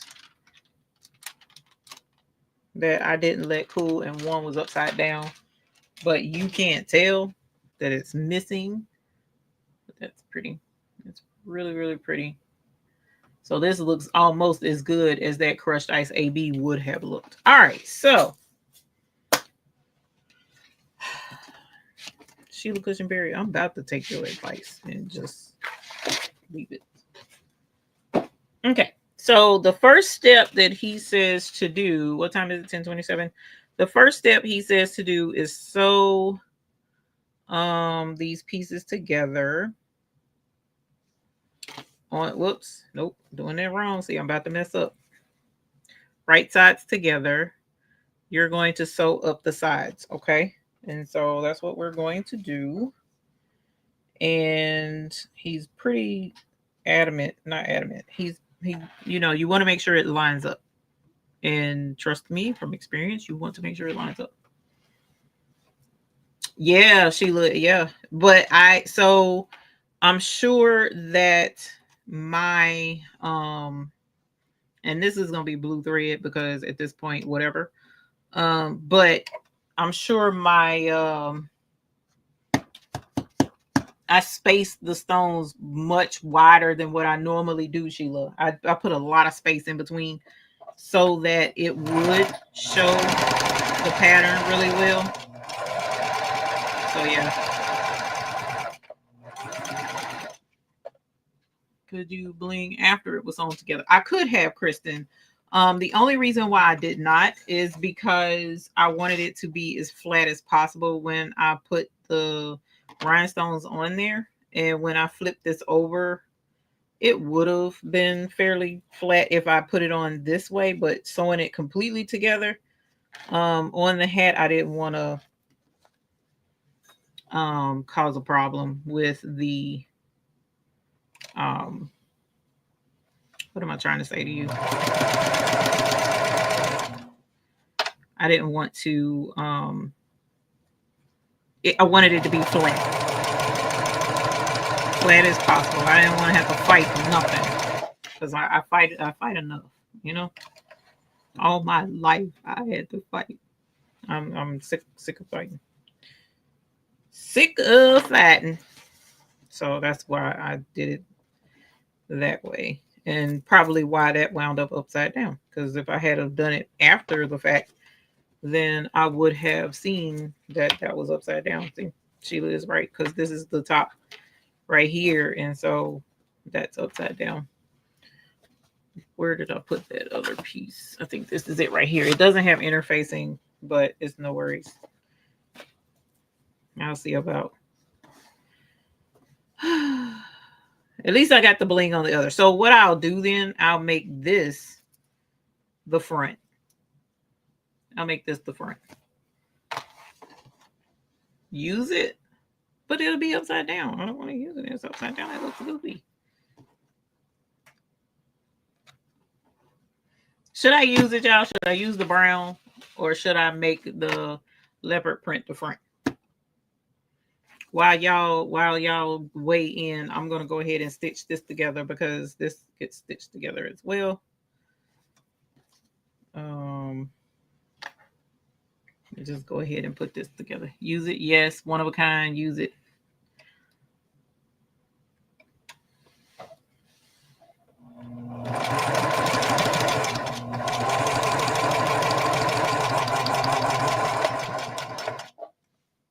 Yes, use it. Okay. I'll use it. I'll use it. I'll use it. Look, and it's kind of wrinkled in it now. I don't know why. I don't like that. That wrinkle wasn't there when I pressed it the first time, so I don't know why I did that. All right. So all I'm doing at this point is I'm taking all of the other pieces, everything except for the circle. Except for the circle, everything is getting stitched together at the ends. So meaning now I have two pieces together so that when this opens up, it's going to be the outside brim of the hat. This is going to be one side because it's going to be double-sided. and this is going to be the other side. So that's why we needed 4 pieces, because this is going to be a reversible bucket hat, right? So actually I could have blinged the other one so that when you reverse it, it'll be bling on both sides. But in case somebody is just like, I don't feel like wearing bling, then you can reverse it to the plain and not have to worry about it. And with this pattern, he says use a 3/8 inch seam allowance, which if you sew, you know what that is. If you don't, pull out a ruler like I had to do and look at what 3/8 is, and mark it on the sewing machine. That's what I had to do, because I have a marking, but the markings that I have are technically not 3/8 inch. I was like confused, bro. What in the world? So I marked it. Because see, once you get all of the prep, look, y'all, once you get the prep work done, this part is like, okay, stitch it together. Just you're stitching, and it's, yeah. So this is not the hard part at all. Now it can get a little challenging when you're sewing the curves, not when you're attaching the stuff together. Because if you did not cut something out correctly, which is the other reason why, did you tell them it is worn and tore up? No, just their creative space. The link is in the description for this. Look at this. Look what I just did. Look what I just did. I messed up talking. But no sweat. It's just one simple straight seam. So I'm going to seam rip this and flip it the right way. So it's no worries at all. Mistakes happen. Matter of fact, boom, just like that. We're already done. Just like that. All right, so now right sides together, wrong sides out. And now let's stitch it properly.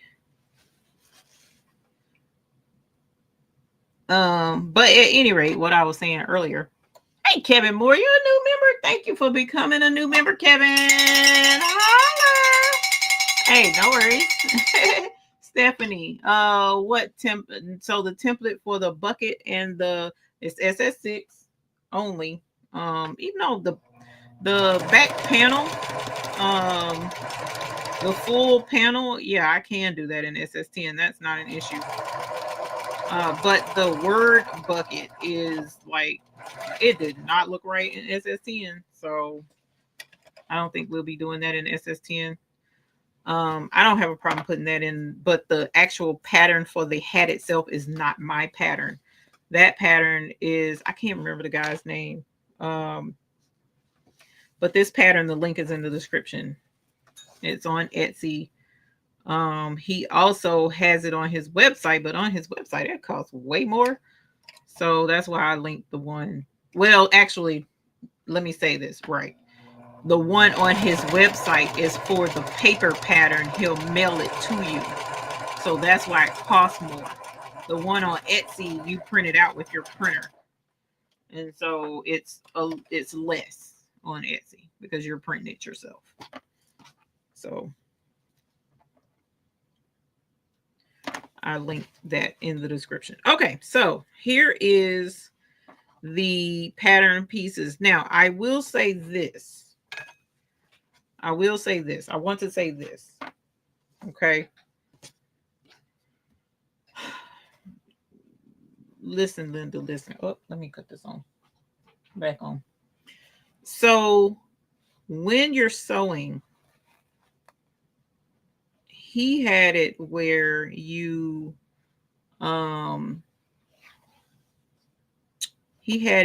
cut notches so that it helps you line up your pattern, right? Well, what I found is the notches actually stressed me out worse than not having the notches. Am I saying that right? I think I'm saying that correctly. So I did not notch. So definitely check out his video, because his video shows you how to notch the fabric so that it'll help you line it up. And I'll show you what I mean by that. And actually, I'll show you. So his thing is folding this and meeting it together and then cutting a notch up here. Like he says, it's a pizza slice. So like he'll cut a little itty bitty notch right there, cut it at an angle, and he did the same thing down here, but it didn't. So like my stuff wasn't lining up, y'all. It was like, bro, what in the whole world am I doing wrong? Because I know I'm doing something wrong. And so I just technically I was like, screw notching. I'm not about to notch. But that's what he did. And so he took this part, the top, and he did the same thing. And he folded it like this, and then he notched it like so, and then went to the other side and notched it like so. And I understand and I get why he's doing that and how it can be helpful, because on regular sewing patterns they have places where you cut, you know, the triangle to help you line up pattern pieces. Well, it wasn't helping me line up nothing because my stuff wasn't lining up. So, you know, I had to improvise as I went, which is why that hat is a trial run hat. So he clipped all of this together. I pinned. So I'm going to pin. Oh, my bad. I'm moving too fast. So here's the top of the hat. Is his template sizable? Yes, it is. I've made the largest size. Oh, and a way you can tell or help you is once you do this part, you can kind of like put it on your head to see if it fits, because I got a big head. So I knew the large would fit. So if you're making this custom for you, that's one way to check and make sure you got the right size before you actually start putting it together. But the shorter side, this is, see how this is longer down here? This is where your band goes, where your brim goes. This is where your top of your hat goes. So you open it up and you put it where right side facing right side, and we're going to start pinning this together. And then we're going to stitch all the way around to make the first part of the hat. Okay. So what his thing is, you do the pizza slices, and in doing the pizza slices, it will help you line up because you're going to match those pizza cuts, right?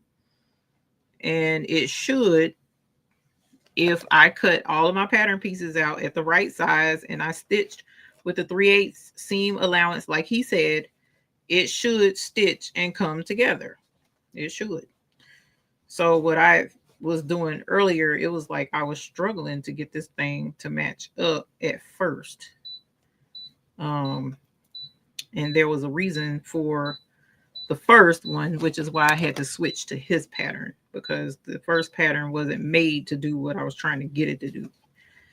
And so we're going to pin this, and then you come around, and then you line it up and get it where it'll fit in there, and then you pin to hold all of this in place. And so as you see, the fabric is kind of like moving around and stuff. And so, you know, I was having to shift. And now what I ended up doing with that hat over there, I cut the circle a little bit smaller, because to me, the size large, it was like the size large wasn't lining up. like I needed it to, or to get it to line up properly. And I'm sure, more than positive, it had something to do with me, but that's what I ended up having to do.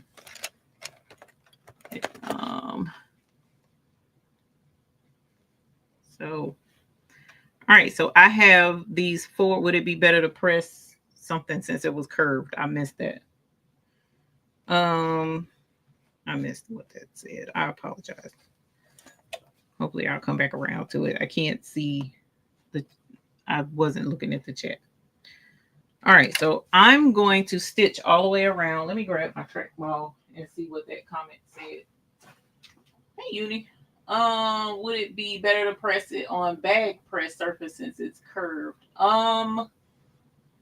Yes, or hat press since it's curved. Yes, if you need to press it in that manner. I have a hat press, but I don't have a hat press surface, so to speak. Let me show you what I mean. I have well, actually I can't show you. It's sitting right off the camera, but I have a handheld hat press. I don't have a hat press. So,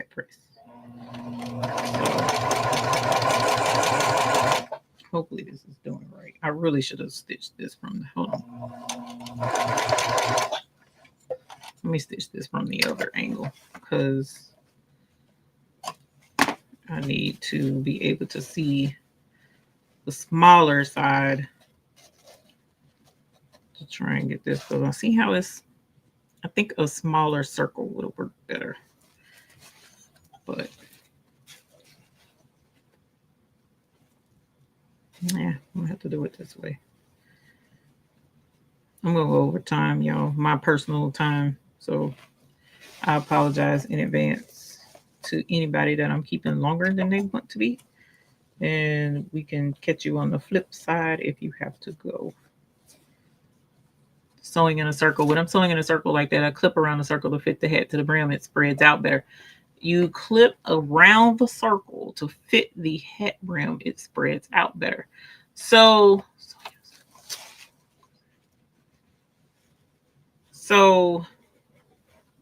when you're saying, oh, I hear what you're saying. You clip around the circle. So instead of doing it the way he said to do it, you're saying just go around from your starting point and then clip it or pin it in this case, because I'm not using clips, and pin as you go. Is that what you're getting at? Because see, to me, it kind of like makes it where I'm having to fight. And all my life I had to fight. I don't want to fight. But I know I'm doing something wrong probably. Yes, for curved surfaces. For the rhinestone template. Okay. Yes, Miss Stephanie. Clip tiny slits in the edge of the little clips vertical with ease fabric. So he had us clipping after the fact. He had us clipping after the fact. So you're saying do cuts before is what y'all are saying. Because that's what these scissors were for. We were like, let me get this out of here. Take this back apart rather.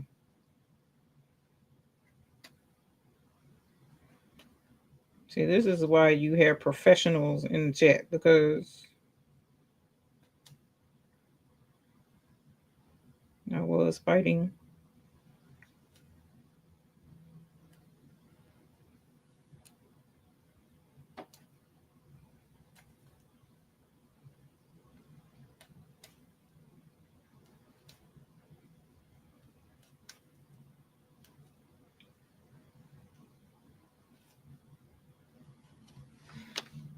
Okay. Just make sure you save then your receiving allowance when you clip small cuts. No, pin the 4 places like you had it, then clip to spread the circle to fit. Clip like this clip, Miss Leland Nelson. Is that what you're saying? And am I clipping both the hat and this, or the band, or just the circle?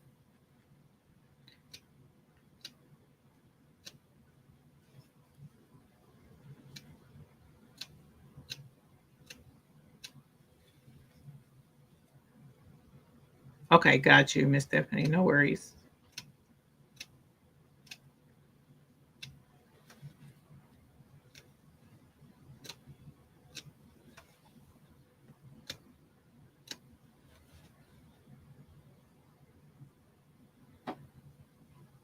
Just, am I doing this right? You're saying the circle. So this one, not this one. Lord. So this one.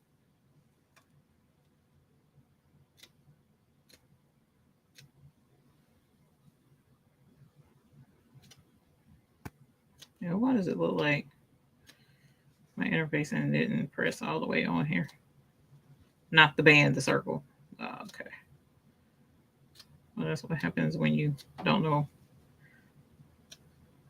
You follow some things, but that's why I'm doing this with y'all, because y'all would help me understand the better way, so to speak. Am I saying that right? Because I was following him and it wasn't working. It wasn't working.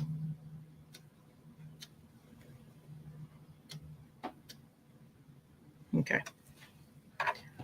You now just made the band too big. Oh no. Well, let's go with this one that I didn't cut, which says buckets. Good night, Tamara.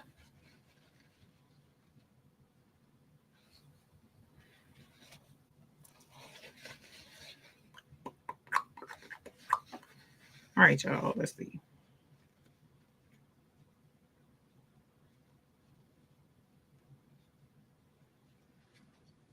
Pin this.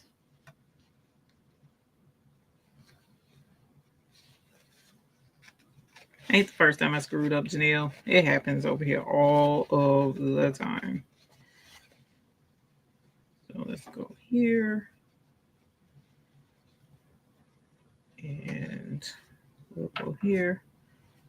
You gotta stay up and see the finished product. Look, dude, at this point, I do too, because I done made that band too big.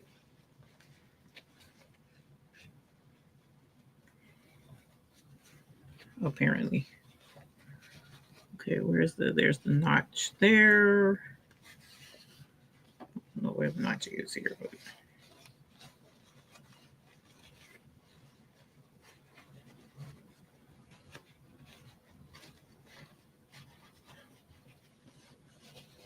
see, it still looks like it's too big, y'all. That's the part that's just like,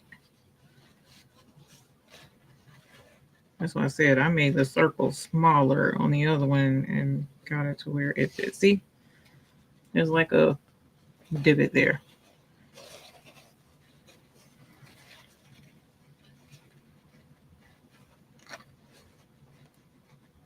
So I just made the band small. I mean the circle smaller on that other hat to get it to fit.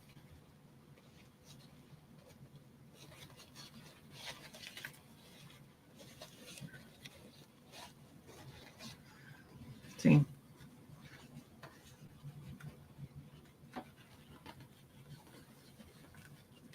So technically, if I made the band too big on this one by cutting the band, then that's right, because it'll make it fit the hat. It'll make it fit the top.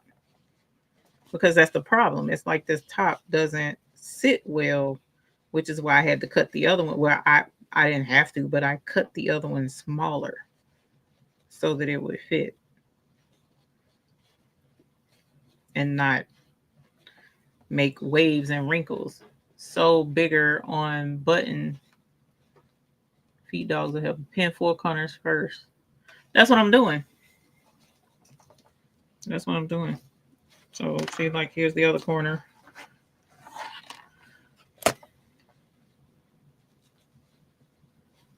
So there's the 4 corners.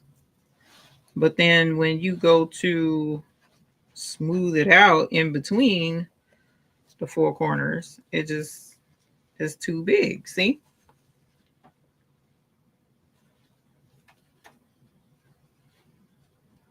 Oh no, fam. For what this heifer paying, it's got to match perfectly. I need it to match perfectly. It's not gonna. It's I'm my soul won't rest if this doesn't match up. Ease it in like a sleeve. Okay, so when I tried that, like it doesn't stretch. So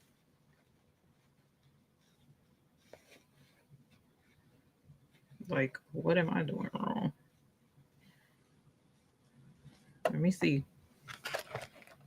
Let me see. Let me see. And I honestly needed to fit. Like I don't need drama. Period. Like period. Poo. I don't need drama. Cut out patterns for future bands. Cut them in the direction that the fabric stretches. So this fabric, even though this is cotton, I did stretch it. But that sublimation fabric doesn't. It's like a. There's not a stretch to it at all. It's like a canvas, and it doesn't. Like it doesn't stretch. Interface only one side. Okay.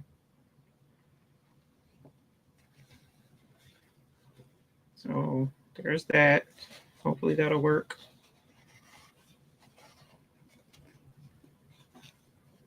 Okay, what I try pinning that top circle on the band you clip.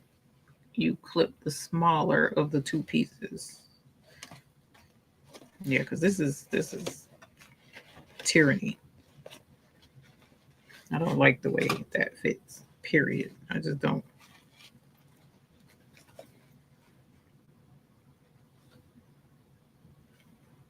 Let me do something else too, because this is gonna annoy me as well.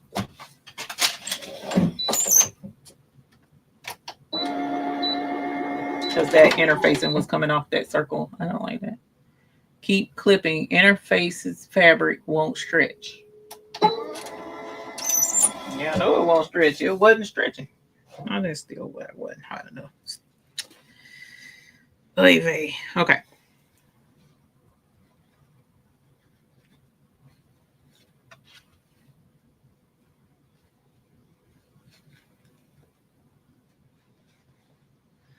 All right, there's that side. Stay stitch the circle around. Clip to, but not through the stay stitch. Then fit it in the band. Miss Leela Nelson.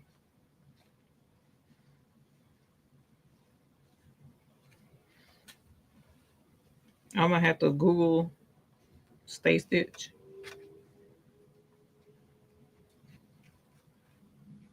Oh no, Kai, don't get kicked out. Why is you getting kicked out? Don't do that, fam. Cause we ain't kicking out folks over here. Not my Kai. Okay.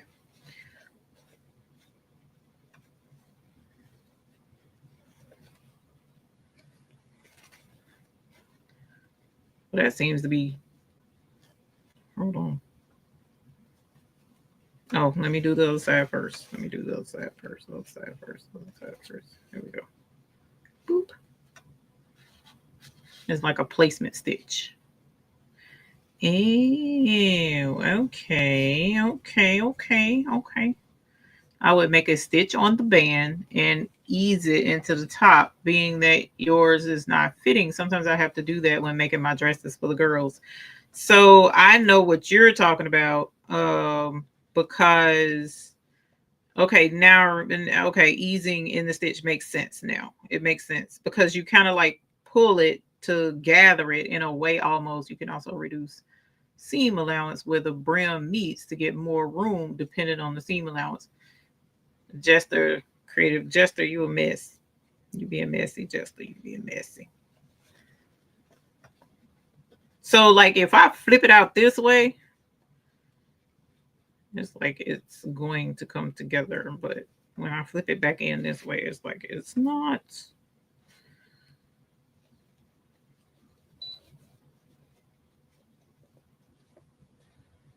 And it ticks me off because I want it to match like it's supposed to. And that's also where the pizza slices, and they're not darts. I keep wanting to call them darts, but the things on the pattern, like the simplicity, I found a simplicity pattern. I was like, that simplicity pattern didn't work for me because I needed the band to be two different pieces. And my crazy tail. Okay, wait a minute now. Wait a minute. We might be getting, nope, see, that's folding right there. I don't need that to fold. I need it to fit. Stephanie, you said you was making this. Did you make this now?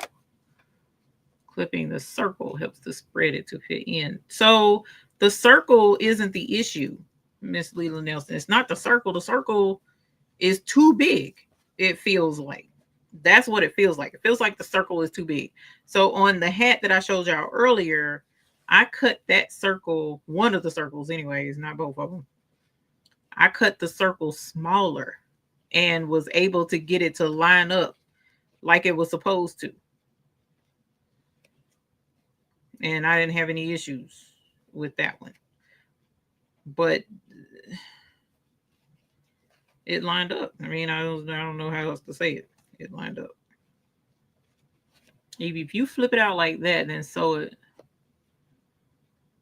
So when you turn it out right, it will be fine. So if I flip it like that, is what you're saying.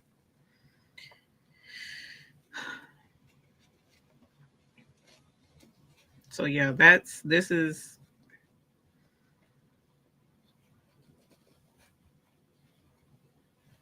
Yeah.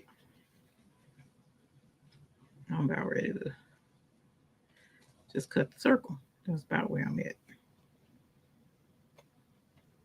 Cut it smaller. But whatever.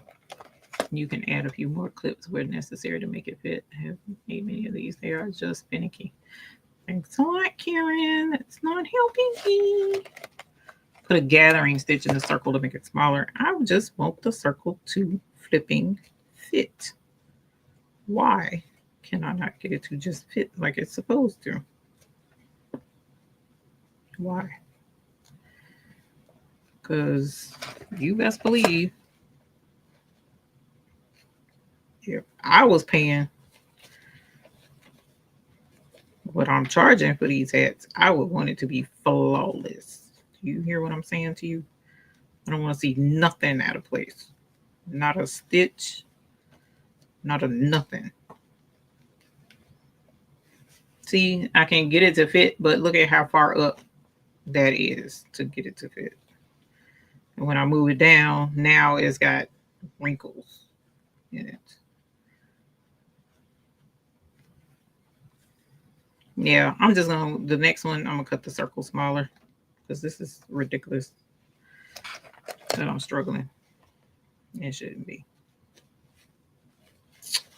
And I'm sure it's my fault because, you know, this ain't something I tend to do every day. But, okay, so we're gonna make it work, I guess. See, look at it bunching right there. I don't like that. I don't like that at all, but whatever. What ifs? This is mine. This is not hers. So let's get that on, hopefully. You kind of stretch it, fit as you slowly sew.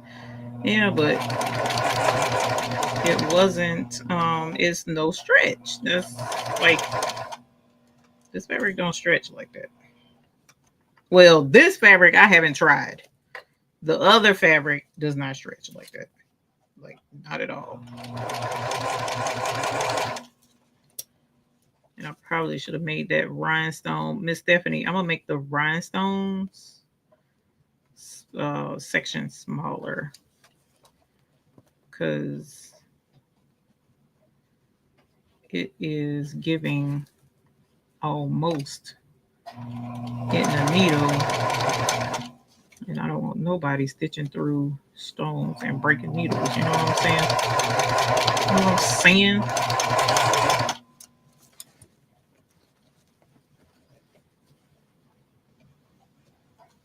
No, Sheila. Once I get the pattern right, see that's folding under. Don't like that. Once I get the pattern right, once I get the pattern to fit like it's supposed to, this is nothing. This is nothing.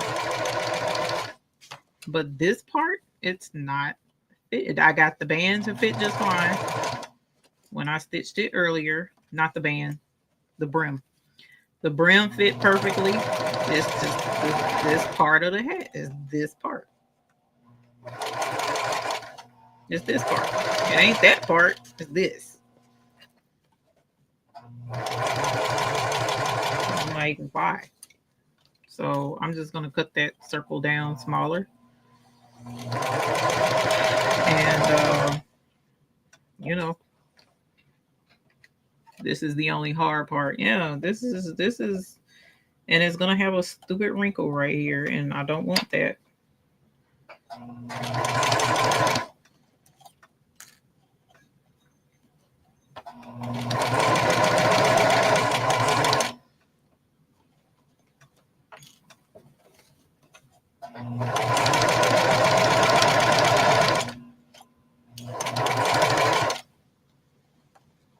Well, maybe I won't. Let's see.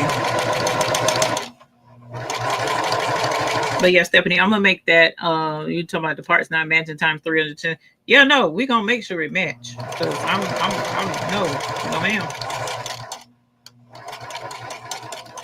I treat people the way I want to be treated, and I would hope that somebody would make, go above and beyond to make sure things are absolutely fantabulous. Okay, so here it is. There's a couple of places where there's a crease or whatever, but and like I said, he said that after you do that, go around and clip it like so that when you flip it inside out, it'll, form like it's supposed to. Kristen, I'm glad you said, because if I interface just the one side, then that should save some time as well and also give the hat the structure that it needs. Now, this is the other thing, y'all. The hats that I'm doing for her don't have to be reversible. So, but I want it to look good. I don't know any other hat type than reversible. So it's like, bro, what really do I need to do? So at any rate, so there's like a little smush right here where it's, see, can you see that? Where the fabric, but for the most part, the rest of it, the way around, actually looks good. There's a little bit of smush right here. It's a small one. And a little smush down here.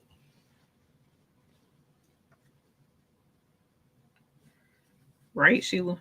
Right. So, but yeah, there's the hat so far. Okay. And then so the way I did it, which was in error, but we don't care at this point. So the way I got it now, because I didn't do what I should have done, which is this is the bling. The front part was supposed to be the brown. That's that bucket, right? And so I didn't do that. So now what's going to happen is when I put these together on one side, the inside is going to be like this. And then when you flip it, reverse your bucket hat, then the bucket is going to be on the other side. So you'll have this kind of bling. So I could put this to the front and match so that the bling will be at the front no matter how you do it. But I can't now that I think about it, because this might affect the forehead. So yeah, anyways, I got to think on that. This was just impromptu putting something together. I'm cutting this circle down because guess what? I'm not about to be pissed off with y'all on camera.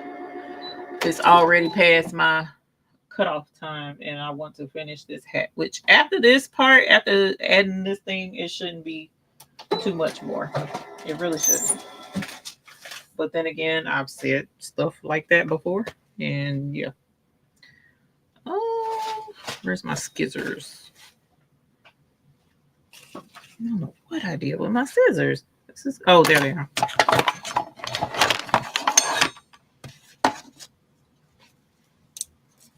I'm cutting this down because, yeah, no, I'm not.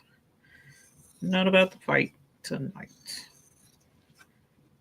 Not about to fight tonight. And this is pretty much what I did with that other hat.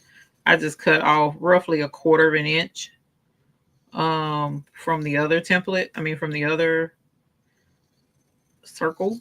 And it kind of gave me what I needed to get it to match.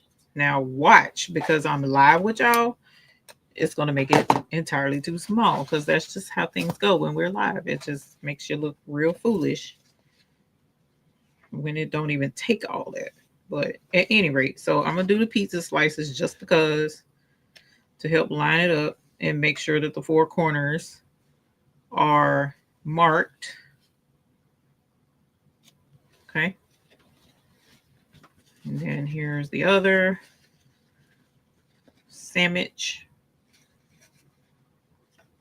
Line up those that you just cut. And then good night, Renee. No worries. My eyes probably gonna be closed too. I'll be in here sewing with my eyes closed. So you ain't hurting my feelings.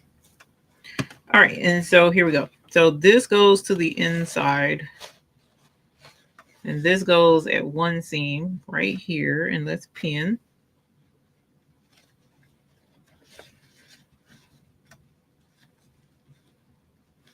All right, and then we go to the other side and pin to this one. And pin. And now, so I should have had pizza slices on this part, and I didn't. So technically this should be pizza sliced right there. But see, look, it's fitting better already. Oh, wait a minute. I was supposed to notch the circle, right? Is that what y'all told me to do? I didn't notch the circle. But look, it's fitting much, much, much, much better. Easier, rather, I should say. Not better, easier. So,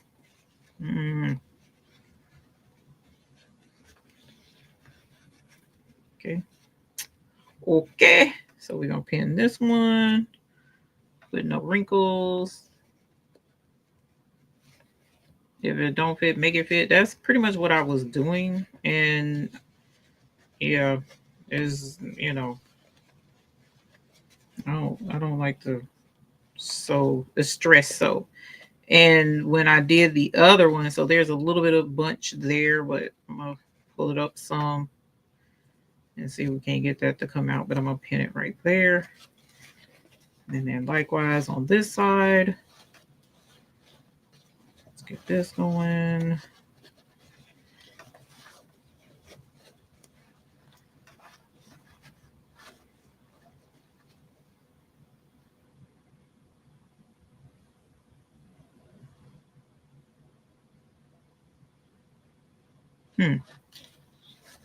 Sorry, I'm listening to what's going on outside. So something sounds crazy, like commotion, and I'm not used to that out here in the county limits. We'll get a lot of commotion out here. That's what it sounds like. Okay.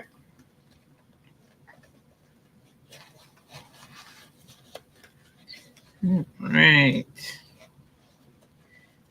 See, it goes together a lot better. I probably could have shaved up a little bit more than 1/4, but I can work with this. It was the struggle to work with what it was before. Okay.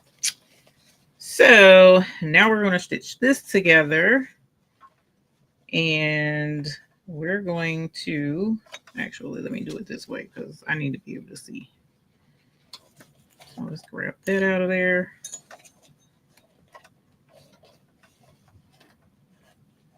So I can get this thing done so that y'all can go to bed, and so that I can go to bed. So I see it. What I see it is time to go to bed. Okay.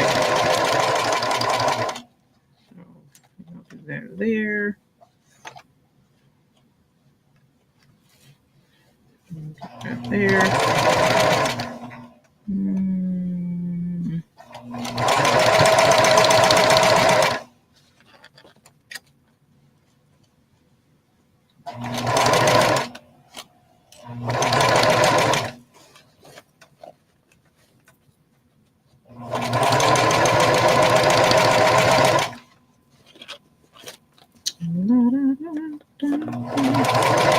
Let's get that pin. So I'll stitch over my pin. That pin.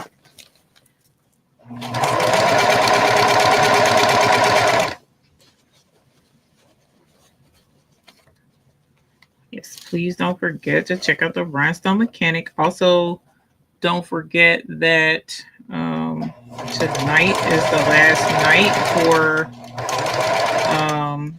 the buy-in cycle. This buy-in cycle ends tonight. So the next cycle, so starting tomorrow, the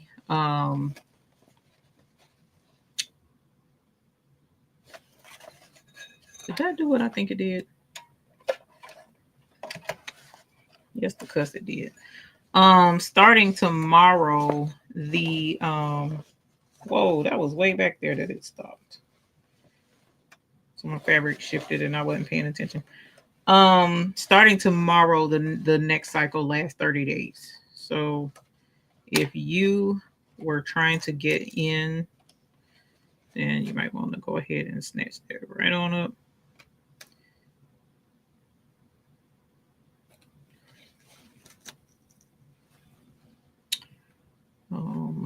To get that in there. Okay. This would have been easier from the other side, but then doing it from the other side, I can't see where the fabric wasn't going to be. So I'm struggling just a little bit, y'all, but don't pay me no attention. Which is why a lot of times before I do stuff, I do trial runs because anybody got time to be having issues. And a trial run of this pattern. Whoops. There we go. To make sure that it was going to work.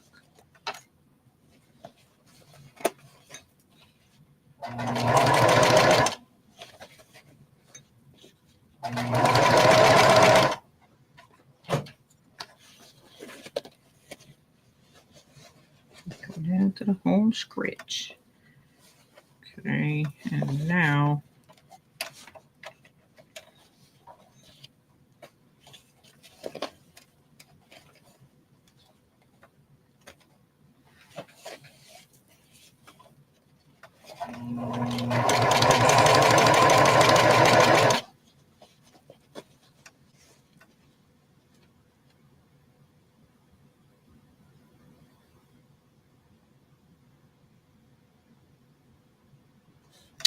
okay, Miss Chris Smith, I have one, I believe. I'll pull out my box because it's right there and see if I do indeed have. I know I got one. Now where is it? It's a whole different, and it should be right there. But all right, y'all. So here is this brim. There's a little bit of a crease right there. I'll turn it inside out and see if that shows.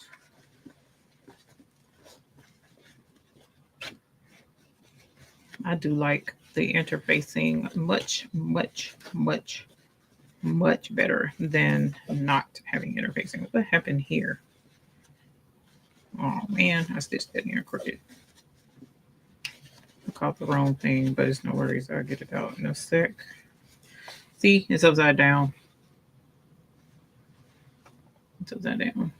And no bling on that side. But right here, I stitched it. And I saw it go wonky, but I was like, eh, and you know, ignored it. So I need to fix that. Walking through this.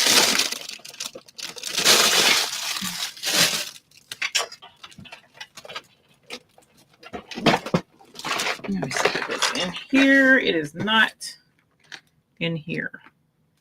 So I may just get one, get another one, because I don't know where it is since it's not in my, here on my collection of 14 different sewing feet collections through the years. And my crazy tail, I saw when I was doing this and kept going because frankly, top part of that hat had me annoyed. Let's see.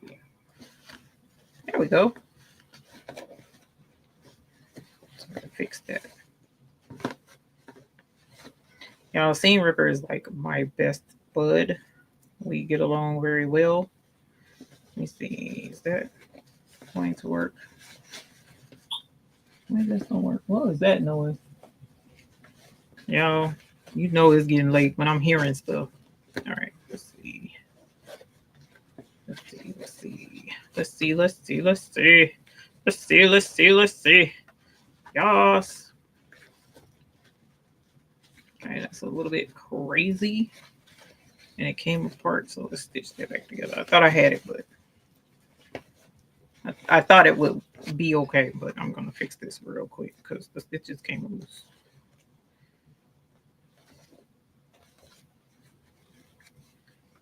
I don't want a hole in it. And then I'll be done, y'all, with this part. And then we can finish assembling. Autobots, assemble. We can finish assembling. Let me make sure I'm not catching that again because that was not cool. Okay. All right. Sure. It's still crazy, but at least it's better, I guess. Who cares at this point? All right. And of course, her stuff will not be going like this. We got the size. We're going to get the size down. Yeah, see that? I saw what that was doing. And that's why I'm going to say bucket because I'm over it. So this eventually will go this way, right sides together. But for now, we got to add the band. And this is the smaller, which, nope, right sides together. No worry, Miss Elba. Y'all have a good night. It's been a while since, actually, golly, when have I had a later than late night session? I can't even remember. My husband probably gonna be frustrated with me, but he'll be all right. All right, so let's pin this because I definitely appreciate the guidance from the many who are knowledgeable.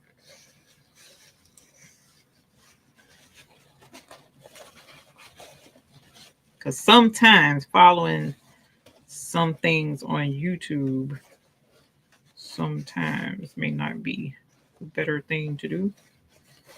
But,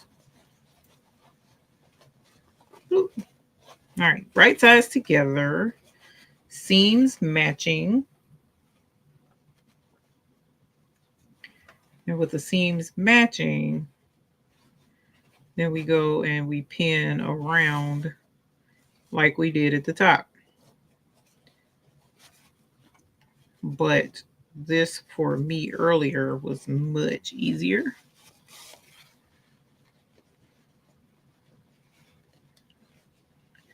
Yeah, curse me up. It wasn't the meaning I was going for, but I guess that could work for some folks. All right, perfect. See, this is what I was looking for the lid. I was looking for the lid to go on just as easily as this brim.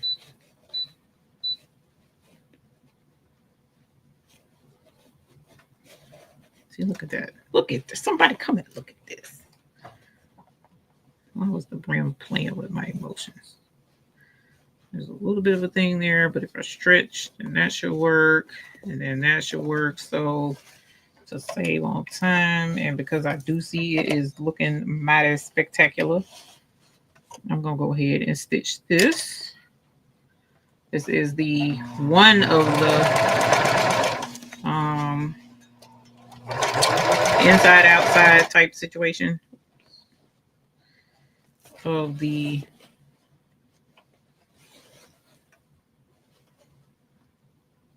band.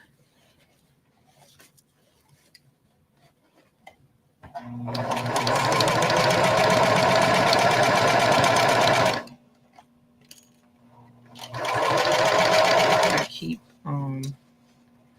he also did some top stitching that I'm gonna wind up doing probably for her hats as well, because it did polish it off really well.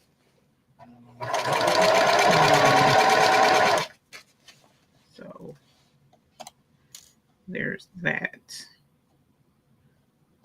I didn't press these seams open and I meant to.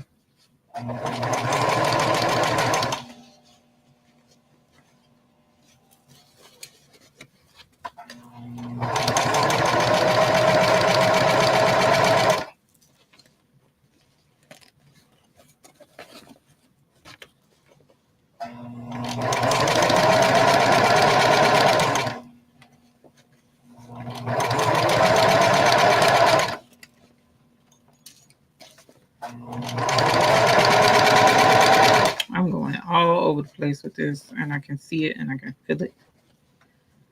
But that's because I'm sleepy. I'm not keeping a straight seam allowance. That wasn't helping either. Whoops. Hold on. Let's get that pressed open. There we go.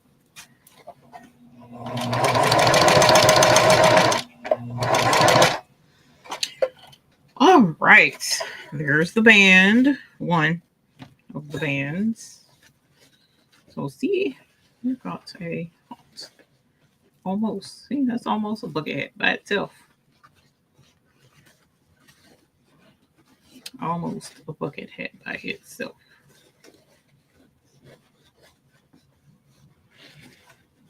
Okay. And so now we got to do the same thing for over here.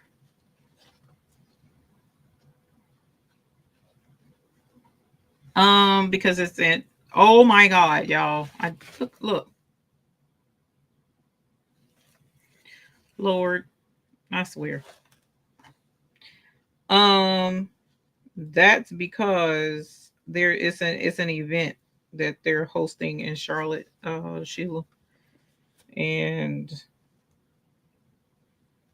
it doesn't pay to sew sleepy.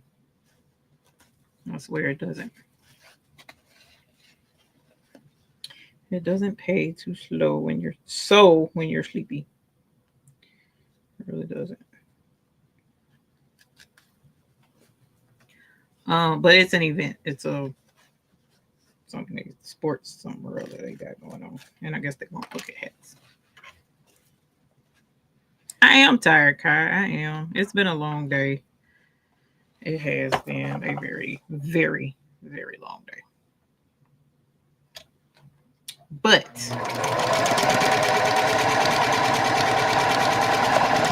notwithstanding, I intend to see this through because I'm almost done. Now I'm going to make one change that I did not do for her prototype type hat. Because I don't know why I didn't do it to begin with, but the band has top stitching on it. And the top stitching, I did not put the longest stitch. I left it on 3.5. Bruh, that was a mistake.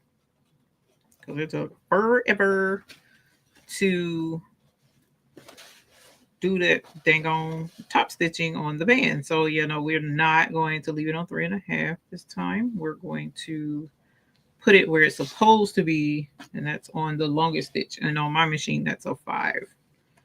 So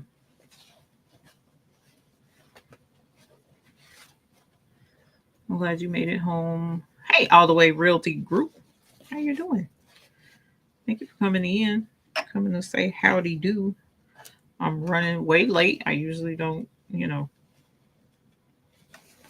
don't be on this late, but we're working on a project that is a bucket hat.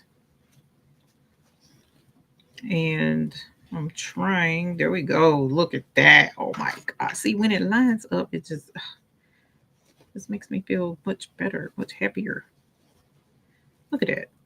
This perfect. You know why that hat top just wanted to mess with me. I don't know. But come on. All right. Now this one looks a little loose on this side. But we're gonna work with it and try and see if we can't make this sucker fit. Tear the roof off the sucker. Tear the roof off the sucker.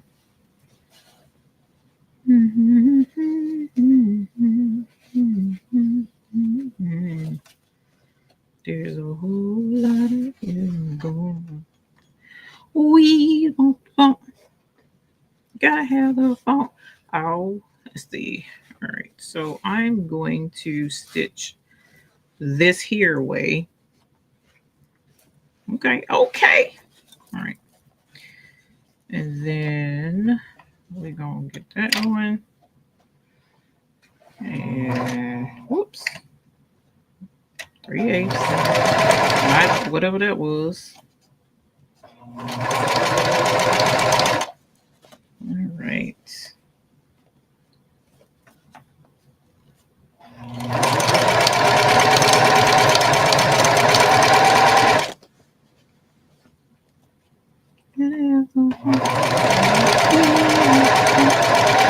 Come on, fam. What is catching? Oh.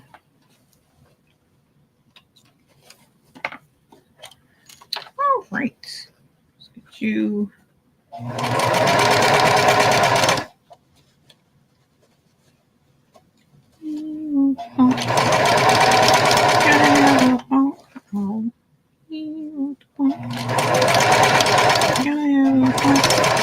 Come on, fam. Thank you. Look at that mess. Look at that. Look at that mess. Oh, love it. A little bit of easing right here. And my seam's gonna line up. No. That sucks a little bit, but at this point, the liver print is probably gonna have.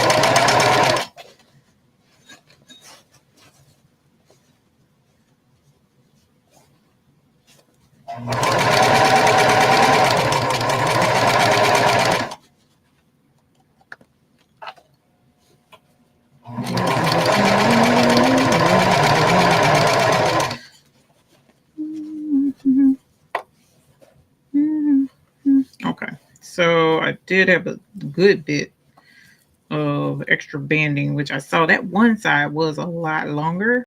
So, and it probably is the one where I had to rip it apart and do it again. So I'm just going to, you know what, at this point, we're going to do this right here because I'm ready for it to be done. Fold it over. And it's going to be hideous, but I don't care because at this point, my bucket is upside down. My what's-her-face is crazy. It's just crazy. Okay. So here is this side. So at this point, what I have to do is turn it inside out. Let's do it this way, even though it's probably going to be irritating to me on my head, but I need to have the I want the bling on the front. Okay, so we're gonna turn this one inside out. All right, and so like he top stitched some stuff. Of course, I'm not doing that tonight because no. Ordinarily, what I would probably do is go through and kind of like finger press or mini press that smooth so that it'll look spectacular.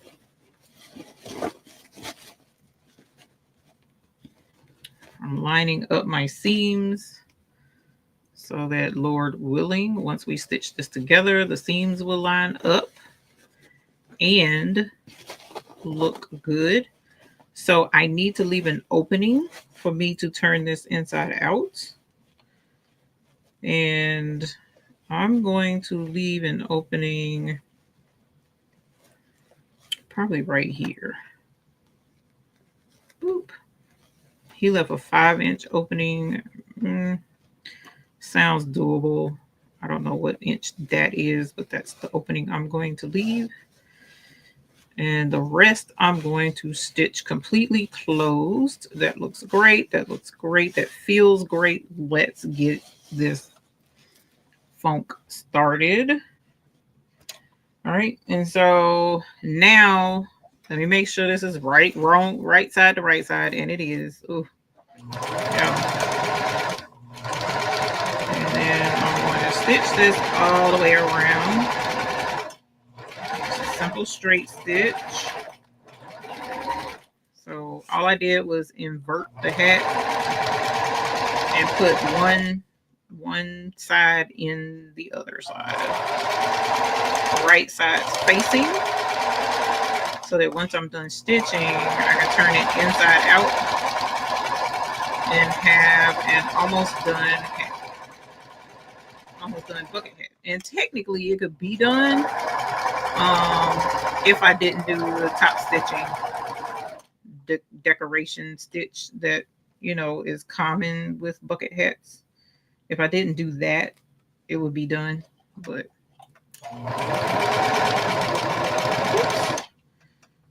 really waited good till I got up on you to flip. Okay, and so I'm back at my opening. Take the pin out, and I'm going to back stitch right there, and we're going to take this off.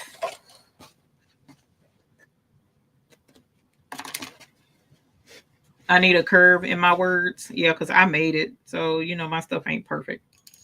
Never is. Doesn't bother me.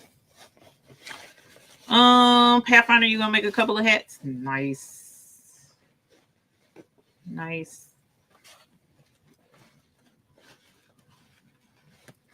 Okay, so I'm just turning this inside out. All those crazy seams. Oh, I was supposed to clip all kind of seams and I didn't clip nothing. Oh, there is a pin in here. Where are you? Something said there's a pin in this hat. Where are you? I can feel you stuck me. There you are. Well. Now would be a good time to clip seams, huh? Not clip, but put the curve thing since I done pulled it back apart. For those who are professional, don't be laughing at my crazies. Tired, ready to go to bed stitching. Everybody else, yep, it's awesome.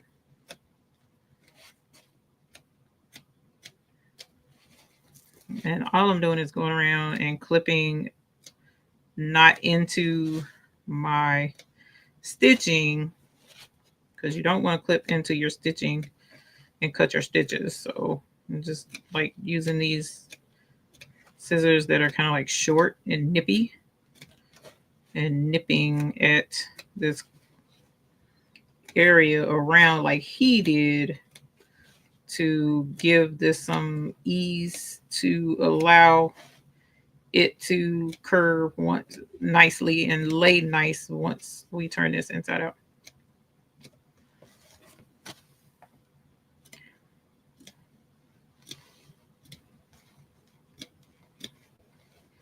All right. Now let's turn this inside out with no pins in the hat. Hey, Bridget Porter. How are you, my love? Can't go bucket hat and bring it back. Yes, you can, Faker McFate. Don't play. Put that Adidas bling design on it. Just reach out to Dennis and be like, Dennis, hook us up with a bucket hat size Adidas logo so that we can hopefully not get you sued for doing Adidas. So never mind, Dennis, don't do it. All right, so here is our hat. It's not at all perfect, but it's done. So that took what? 2 hours and a half? No, 2.5 roughly hours, because I spent time saying hi, which I didn't intend to initially, but I did. That's interfacing every single piece of the fabric. That's blinging the fabric. That's not sublimating, though. I did not sublimate like I did the original hat over yonder. What else? That's mess ups included, where I did not do face to face because I wasn't paying attention. I was talking.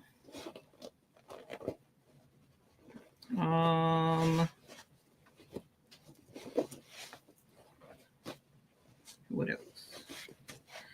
So yeah, 2.5 hours. So if, in theory, if all pieces were already cut out, all pieces were already sublimated, and all pieces were the right size, then in theory, these could be probably done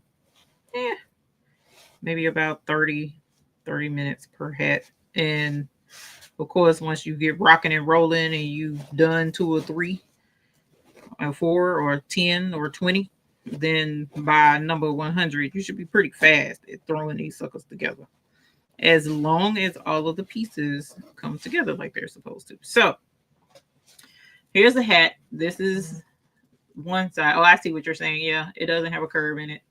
And at this point, don't care. Because I could easily just flip it inside out to this part and wear it this way.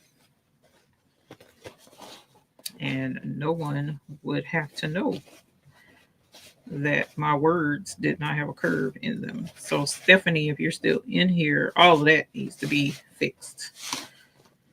So I'm not going to put it on the site or put it out there until that's all fixed. But I will go ahead and close this up. However, normally what I did on the other hat, I did stitch witchery right here, and I closed it with that so that it would be easier in case as I was sewing I didn't catch an edge or something. But this time I'm going to just stitch it closed since I'm right here and I'm stitching anyways.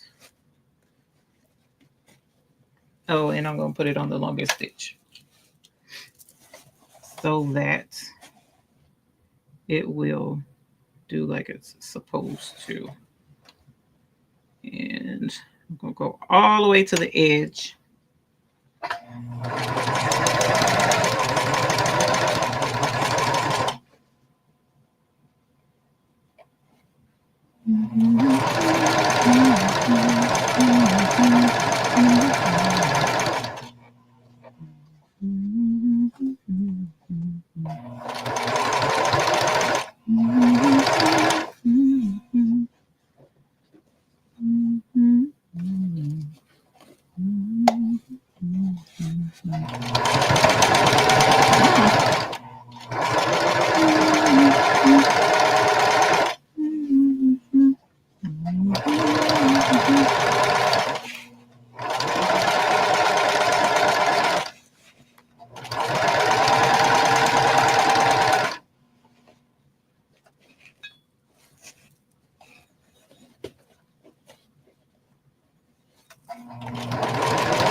Husband probably went to bed on me.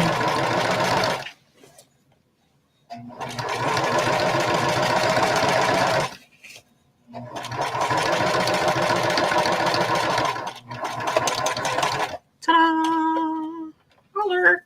All right, so this is the first stitch all the way around to get it together. So in order to do the decor stitches, and I got blue thread in there too, don't care.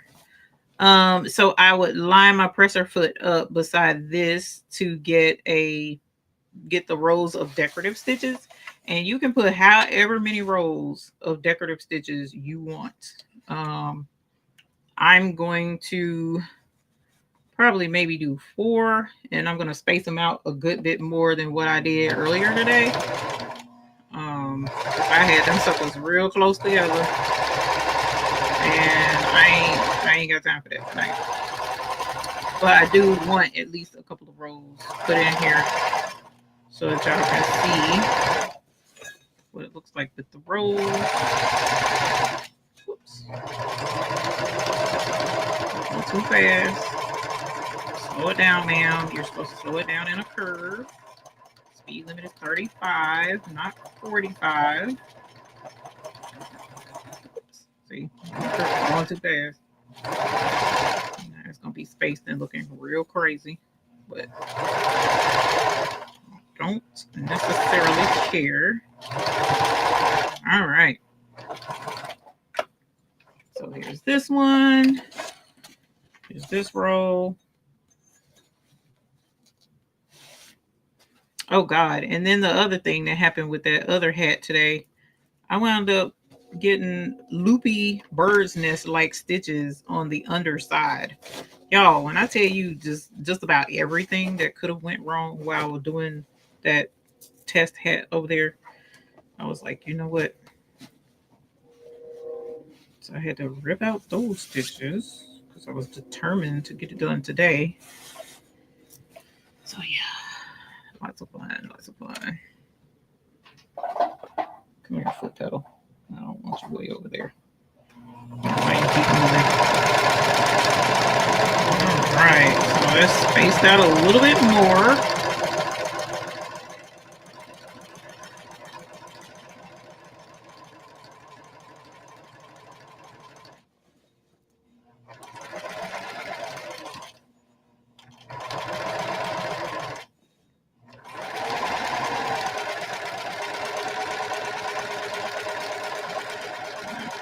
Space hers out more too, because this actually looks good. I like this spacing.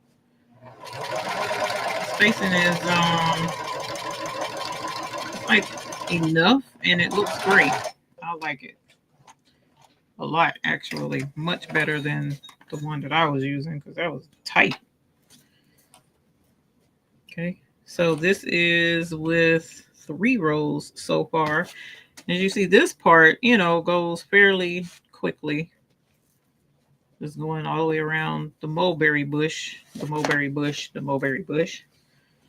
So there's quite a bit more top stitching and decorative stitching kind of. So with him and one other, see, like my seam didn't line up right there. That sucks. But this is mine, so I'm not super pressed about it, but that's not gonna fly for me over yonder.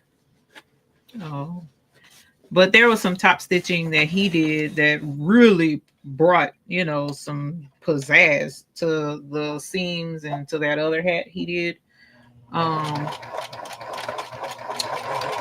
So go check him out. I don't know his name. I'm sure somebody in the chat probably knows his name. I don't, but he's not difficult to look at.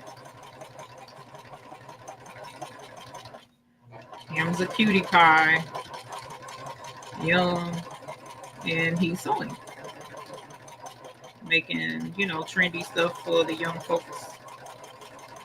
And this bucket hat was one that he came up with so that he could do the color blocking. And I'm grateful because that's exactly what I needed for this order that I'm doing.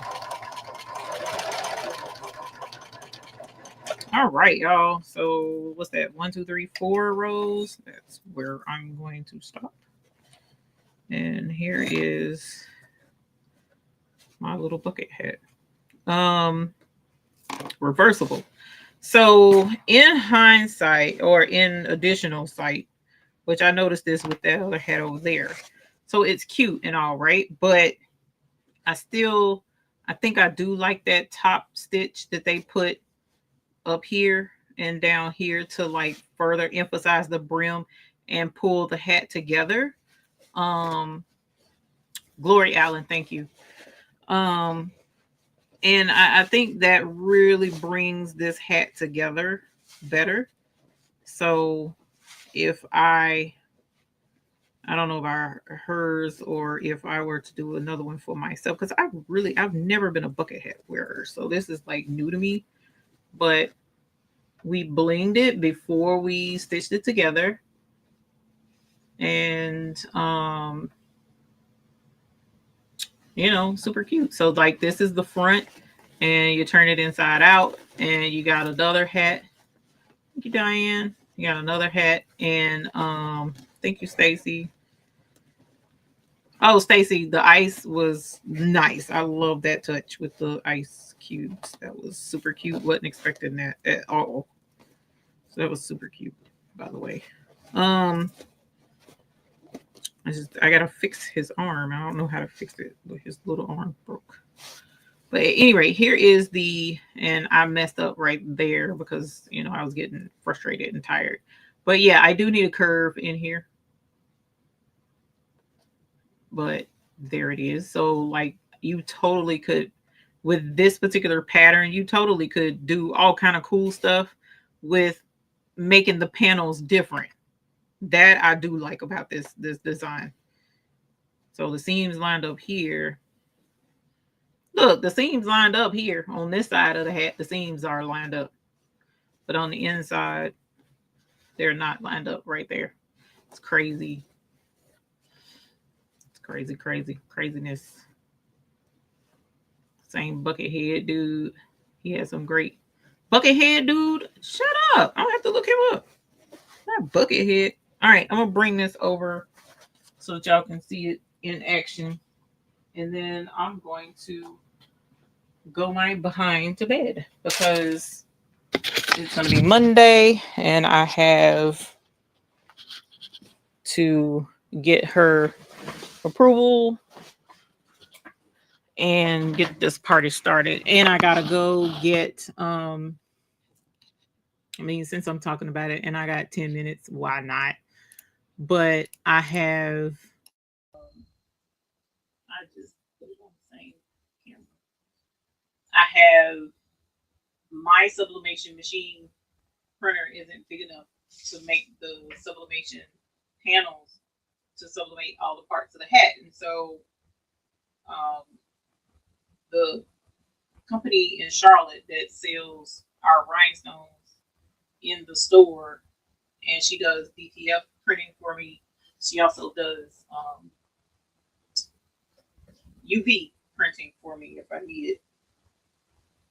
She's doing the sublimation printing for me. So I need to go get that tomorrow because there's more logos going, like that hat that I showed y'all.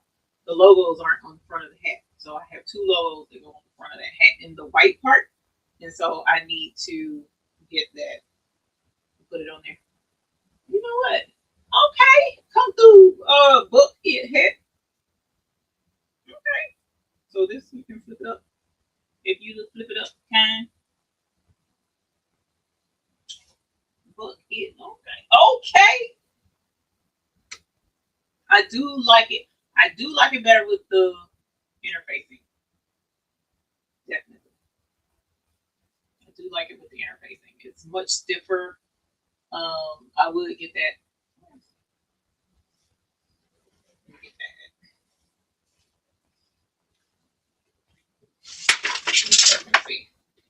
This one does. See, this one doesn't have interfacing, but this one does. See the difference? It's like super fluffy. I don't like that. So I'll be interfacing her heads because I can't. If I don't like it, I don't. It's not going for me. But anyway, and then there's the other side with the rhinestones blinging. Holler. So hopefully you can see. Let me get you some more light on this bling. So this bling will be blinging harder than it needs to bling. There we go. There's you see the light. See the bling? And then we'll even take it a step further. Look at that. Oh, okay. I'm gonna be at the cookout, the the campfire in the grill area. They're gonna be blinging on the hat. And they're gonna be like, oh my god, girl, I like it. I know, girl. What? We blinged it before we stitched it. Holler. You know it. So yeah, super cute. I like the bling. I like the bling a lot. All right, and so that's that one. I'm gonna show you this one without the interfacing. It's I mean, it can work. It can work, but it's just very floppy, like very. So I could probably do half the interfacing, like Kristen was saying, just interface one part of it, and then once you stitch it together, let it, do its stuff fizzle. But there are logos that go right here. Two logos go right here. One right here, one right here. And I don't have them yet. So once I get those logos, I'm definitely gonna be rocking and rolling. But this is the hat that I have to do in order. So, and it didn't have to be reversible.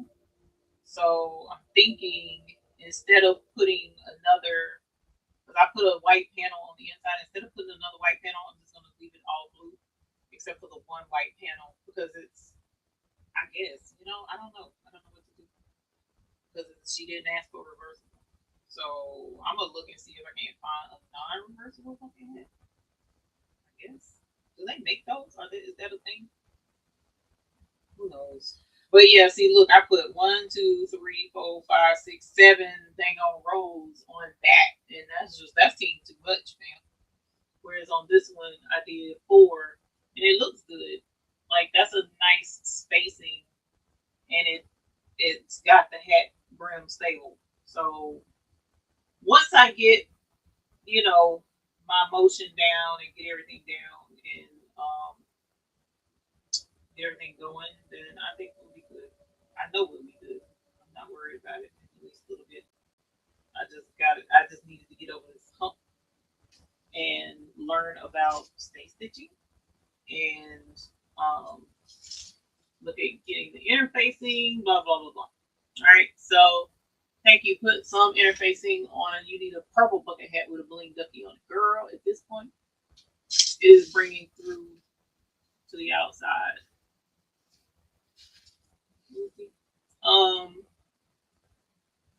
Thank y'all. We make one for Fat Tuesday. Thank you, Cheryl. That is cute. Thank you, Alice B. It's a little pricey, 129, but you definitely could cut out. Who has the dye? Deborah, don't play.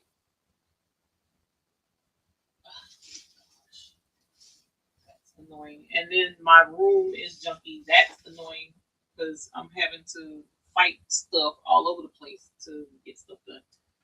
Who has the die cutter? Deborah. Girl, don't play. Let me find out what's around there. You need AccuQuilt. Don't play. Okay? Don't play with me. Send me the info. What type of fabric did you use? Fake or Big Fake? It's on mine, this is just some cotton fabric. Carrie Crafts won one tonight. I'm gonna start giving that fabric away, y'all, because I'm like over it. But Carrie Crafts, but the blue bucket hat is a polyester that feels like canvas fabric. And so I can sublimate that fabric whatever I want. So it was what she wanted. That blue and that pattern, well, not that shade. I gotta get the right shade of blue. But that pattern is what she wants. And so that fabric didn't exist. So I had to make it. But girl, AccuQuilt don't play. Oh, it's still in the diversity. That's the jam. Please make sure you check out Dennis's designs because y'all, he added more states, which is what many of you asked for.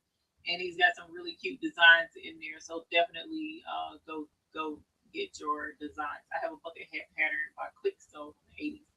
See, I need AccuQuilt to come through for help.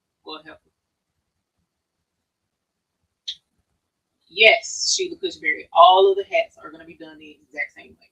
Every last one of them. Yes, feeling the diversity. That white is going to be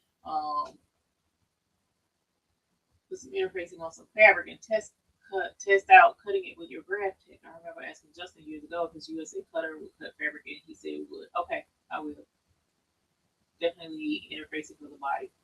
Yeah, for sure, because it is floppy. Mic check. Did I bring it? Did I bring it? Thank you, Donville. Okay. Let me come down. I'm gonna look up AccuQuilt because Dorothy Gaston. It is a YouTuber that I found.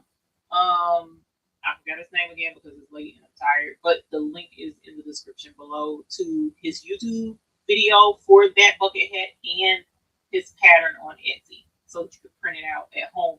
But if you click on his stuff on his YouTube video, the YouTube video will link you to his website, and his website has the hat pattern on it, but the pattern on his website is a physical pattern he will mail to you. Whereas on Etsy, it's a pattern that you download and you print it yourself. So, and it's not one of those big, huge spread all the way out, and you gotta cut it out and tape pieces together. No, this is his pattern. So, like, this is the bucket hat. This is the circle part. The one for the brim, one page. The one for the band, one page. Like, it's 4 pages to his pattern. You ain't gotta do all that crazy mess that you do with a lot of other pattern, like the simplicity pattern that I bought. So yeah. Welcome, Baker McBake. Thank you, Deborah. Oh, it's the state name, so we know which states are in the template. Oh, okay. Well, y'all have a good night. When you post a picture of the finish hat, you can let the Parliament Uncle do it. I will, because I needed that. All right, you guys. Y'all have a good night. I have a tired. I'm going to bed. Pray for me for this order, because I mean, I needed it. The money is going to be helpful to help cover the expenditures for what we had done and had to have done in the house out the blue. So I'm just, maybe it was a good idea, maybe it wasn't, but we're going to roll with it. And hopefully by the end of all of this, I will be able to make a bucket hat in my sleep. Okay. So y'all have a good night. I love and appreciate you guys coming here tonight, and I look forward to seeing you the next time. So until we see you again, we hope you have happy blinging. I'm going to go look up AccuQuilt, but in my bed. Talk to y'all later. Bye. Because when I tell you a heifer tired, a heifer is tired. Okay.